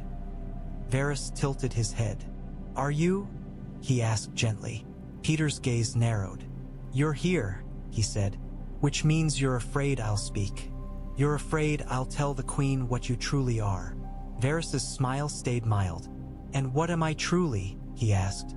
Petyr's eyes gleamed with malicious delight. A liar, he whispered. A spider. Varys did not flinch. You think you know me, he said, because you have watched me, but watching is not understanding. Petyr's grin sharpened. Understanding is overrated, he murmured. Knowing where to cut is enough. Varys set the cup down on a stone ledge outside the bars. It is wine, he said simply, and it is a chance. Petyr's brows lifted. A chance, he echoed. Varys held up the folded parchment. A confession, he said softly. One more. One that will make this unpleasantness end quickly. Petyr laughed. Another confession? You want me to confess I bought the watch? I already did that by existing. Confess, Varys murmured, that you acted alone, that no one else in the council knew, that the Queen Regent was deceived. Petyr leaned forward until his breath fogged the iron. Ah, now I see. You want to make Cersei Lannister feel safe. Varys' smile remained gentle. I want to keep her from looking for rot in places she should not. Petyr's grin froze for a heartbeat. Then it returned, thinner. And what do I get? He whispered. Varys' gaze softened. A clean death, he said, quiet enough that the words felt like a secret dropped into water. Or perhaps a life elsewhere. Petyr's eyes flashed. You threaten me. I offer you mercy, Varys corrected. Petyr spat. Mercy. You're learning the king's language. Varys' smile did not change. The king's language is blood, he murmured. Mine is quieter. Footsteps echoed down the corridor, heavier, uneven, accompanied by the soft padding of someone walking with confidence. Tyrion's voice drifted ahead. If Petyr Baelish has died of a sudden fever before I arrive, I will assume you have become a very creative healer, Lord Varys. Petyr's eyes snapped toward the sound, interest flaring. Tyrion, he murmured. Now that is a conversation I would enjoy. Varys turned his head slightly as Tyrion emerged in torchlight. Small, sharp-eyed, cloak damp. Bronn followed, relaxed, hand near his sword. Tyrion stopped before Petyr's cell. Petyr, he said, you look well. Damp, but well. Petyr bowed as much as iron allowed. Tyrion, my congratulations. Try not to die too quickly. Tyrion's mouth twitched. I shall do my best. He glanced at Varys. Were you two having a private moment? Merely offering Lord Baelish some wine, Varys murmured. And an opportunity to be helpful. Tyrion's gaze flicked to the cup. Wine, he said. How thoughtful. Petyr's eyes gleamed. Drink it first, he suggested. Show me how thoughtful. Bronn snorted. Tyrion leaned closer to the bars. Tell me, he said quietly, where are your real ledgers? Petyr's smile widened. Ah, straight to the heart. I missed you. Where are they? Tyrion repeated. Somewhere safe, Petyr said. Somewhere a man like you cannot reach without help. Help? Tyrion echoed. Petyr's gaze flicked toward Varys. Help? He repeated with delicate emphasis. Tyrion's voice stayed low. You're in no position to bargain. On the contrary, Petyr murmured, I am in the perfect position, because you need me. I need your ledgers, Tyrion said. I do not need you alive. Petyr smiled. Then kill me, and watch your coin vanish into the cracks I left behind. Tyrion stared at him, jaw tight. For a heartbeat, Petyr looked almost victorious even behind bars. Varys spoke softly. There are ways, he murmured, to obtain what you need without letting Lord Baelish continue to influence events. Tyrion's gaze snapped to him. Is that a promise? He asked. It is a suggestion, Varys said gently. Petyr watched them both, amused and venomous. A lion and a spider, he murmured. Who will eat whom first? Tyrion leaned closer, voice icy. If you want to live, he said, you will tell me whe. Your ledgers are. Petyr's grin widened. Then, slowly, he glanced down at the cup of wine on the ledge. Perhaps, he murmured, I will tell you, for a price. Varys's smile softened. And perhaps, he murmured, you will not have time. Petyr's eyes flicked up, sharp. What did you say? Varys only smiled. The torchlight flickered. Somewhere above, a raven cried, distant and harsh. And in the damp dark, Petyr Baelish suddenly looked uncertain of which way the blade was coming. Dragonstone was a place carved by storm and hardened by bitterness. The sea hammered it day and night, and the black stone drank the cold like it was thirsty for it. The castle did not feel like a home, felt like a warning. In the chamber where Stannis Baratheon held council, black candles burned with steady, unnatural flames. Their light made the room feel older than it should have been, as if the stone remembered dragons. Stannis Baratheon stood at the table, rigid as a blade. He wore dark cloth, plain and severe. His jaw was clenched so tightly the muscle jumped. In his hand, he held a letter, its direwolf seal broken, the wax smeared as if it had been crushed in anger. Davos Seaworth stood a pace behind him, hands clasped, eyes darting between Stannis and the Red Woman. Davos had learned to read in service of this man, had learned letters the way he had once learned tides, by stubborn repetition.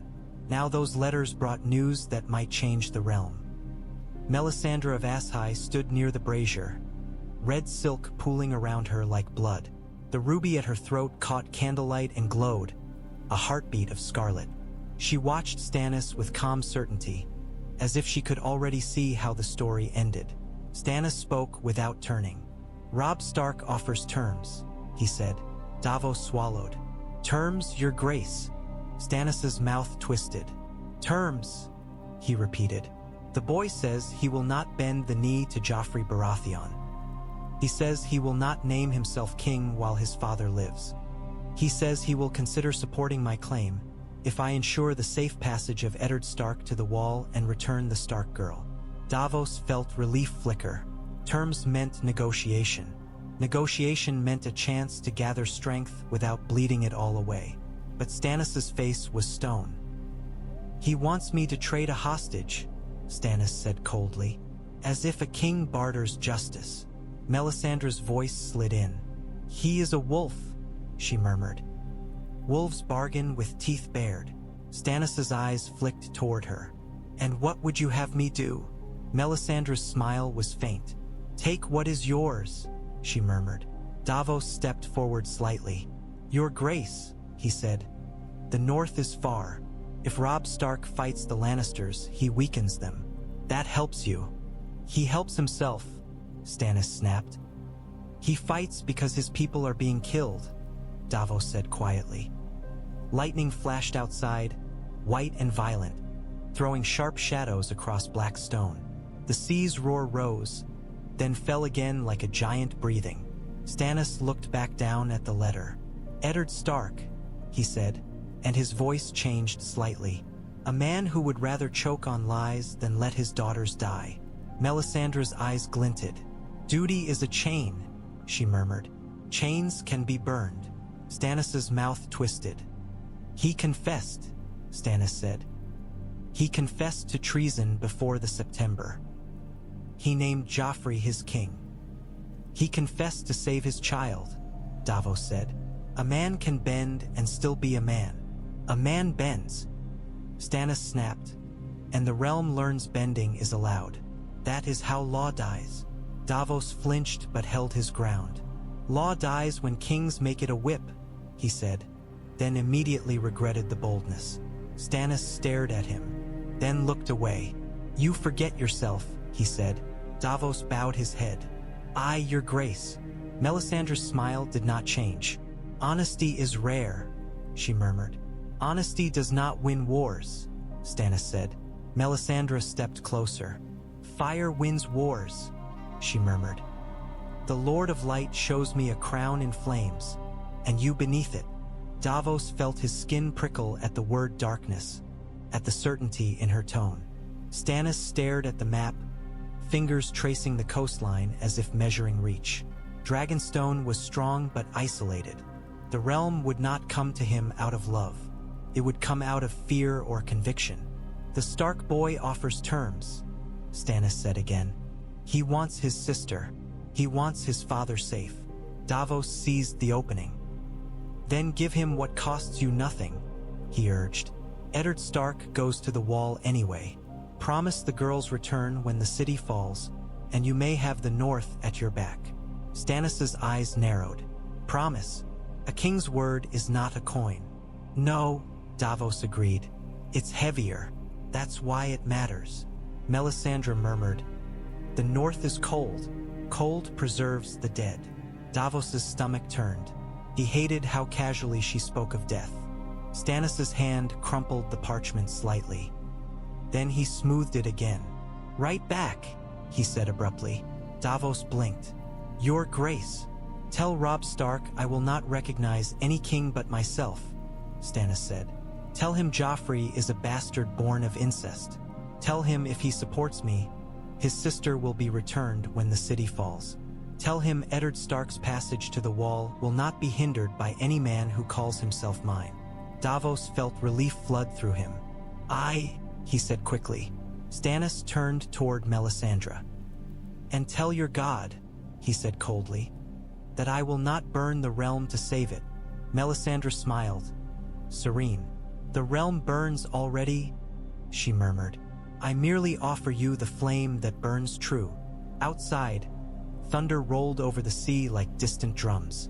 Davos bowed and moved to obey, heart pounding with the knowledge that a raven's flight could change a war's shape. Stannis stood alone at the table for a heartbeat, rigid and bitter. Now he wanted a crown, and the realm would bleed for it. And somewhere far to the north, a wolf boy read a king's cold promise and decided whether law mattered more than blood. They found them on the third night after leaving the city. Not because the Kingsroad was hard to follow, but because war made trails everywhere. Burned villages sent smoke into the sky like beacons. Refugees whispered of black cloaks and wagons and a lord traveling in shame. And in King's Landing, there were always eyes willing to sell what they saw. Yoren had felt it before the first arrow flew. He had felt the air tighten, the woods go too quiet. He had chosen a ruined holdfast for shelter.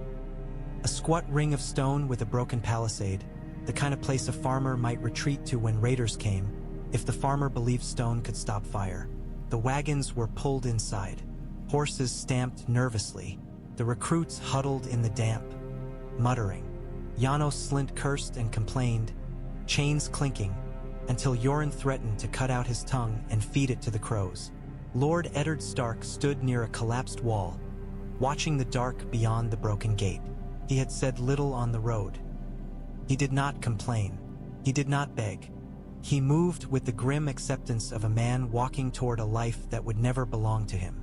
Arya stayed close to the wagons, head down, playing boy. She and her father had not spoken again like they had at the campfire. They could not risk it. But sometimes, when no one watched, Eddard Stark's eyes found her for a heartbeat, and in that heartbeat she felt held. Gendry sat near the cage wagon, hands dirty, jaw clenched. He had been quiet too, but not with acceptance. His silence was a coiled spring. Night deepened. Rain fell in thin sheets. Thunder muttered far off. Then the first arrow hissed out of the dark and buried itself in a horse's neck. The horse screamed and toppled, thrashing. Men shouted. Torches flared. The holdfast exploded into panic. Yoren bellowed. "To the walls," he roared. "Get your heads down." Another arrow struck, then another. A recruit cried out as one punched into his shoulder. Blood darkened his ragged shirt. Janos Slynt shrieked. "We're under attack." Yoren sprinted toward him and swung the axe handle like a club, cracking Janos across the mouth. Janos fell back with a howl, blood spitting into the mud.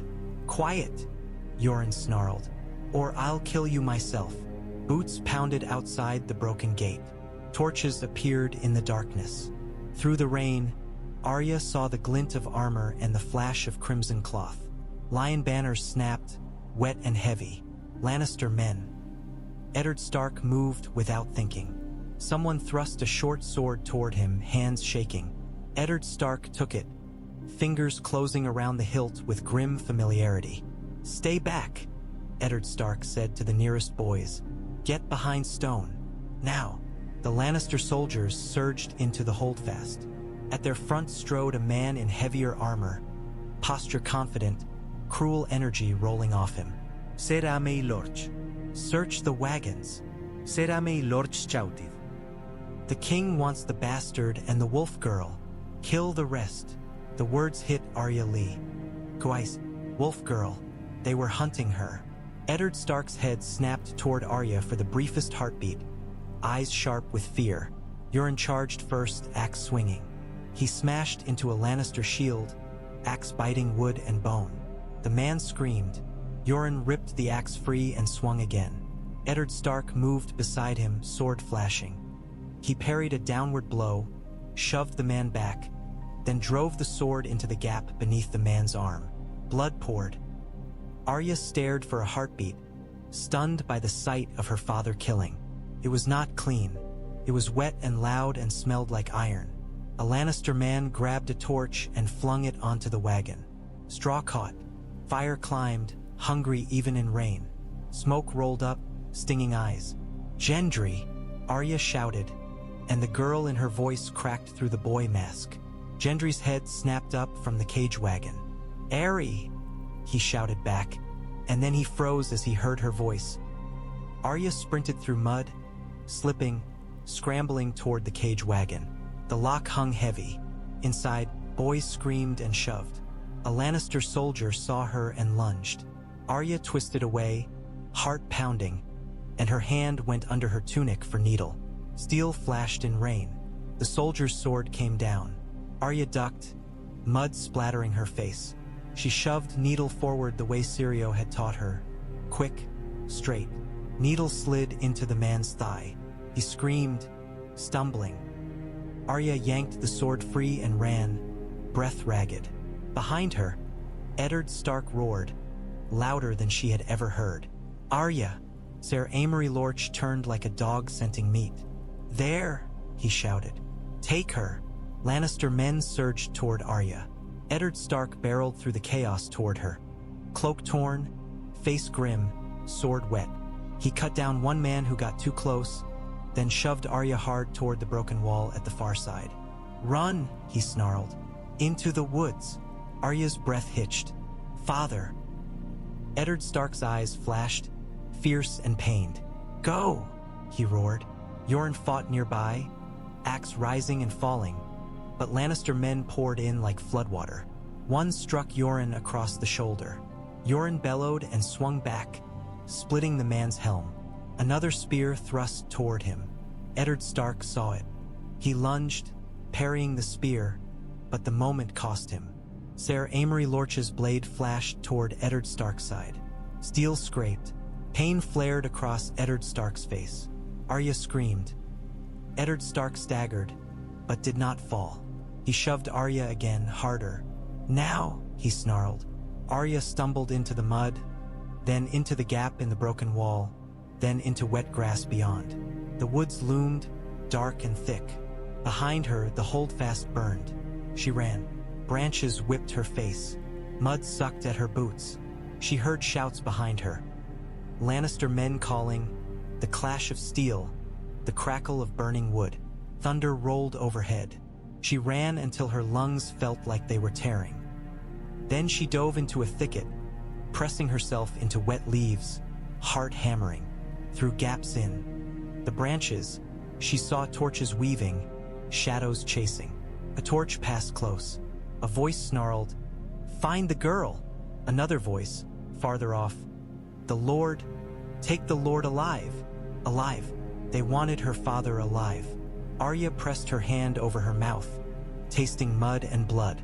In the burning ruin behind her, someone screamed. Then the sound ended abruptly. Arya shut her eyes hard, and in the darkness she saw her father's face, grim and bruised, whispering, "We make it safe by living." She opened her eyes again and whispered her list under her breath, adding a new name with shaking certainty. Será Lorch. Somewhere in the woods, the hunt continued.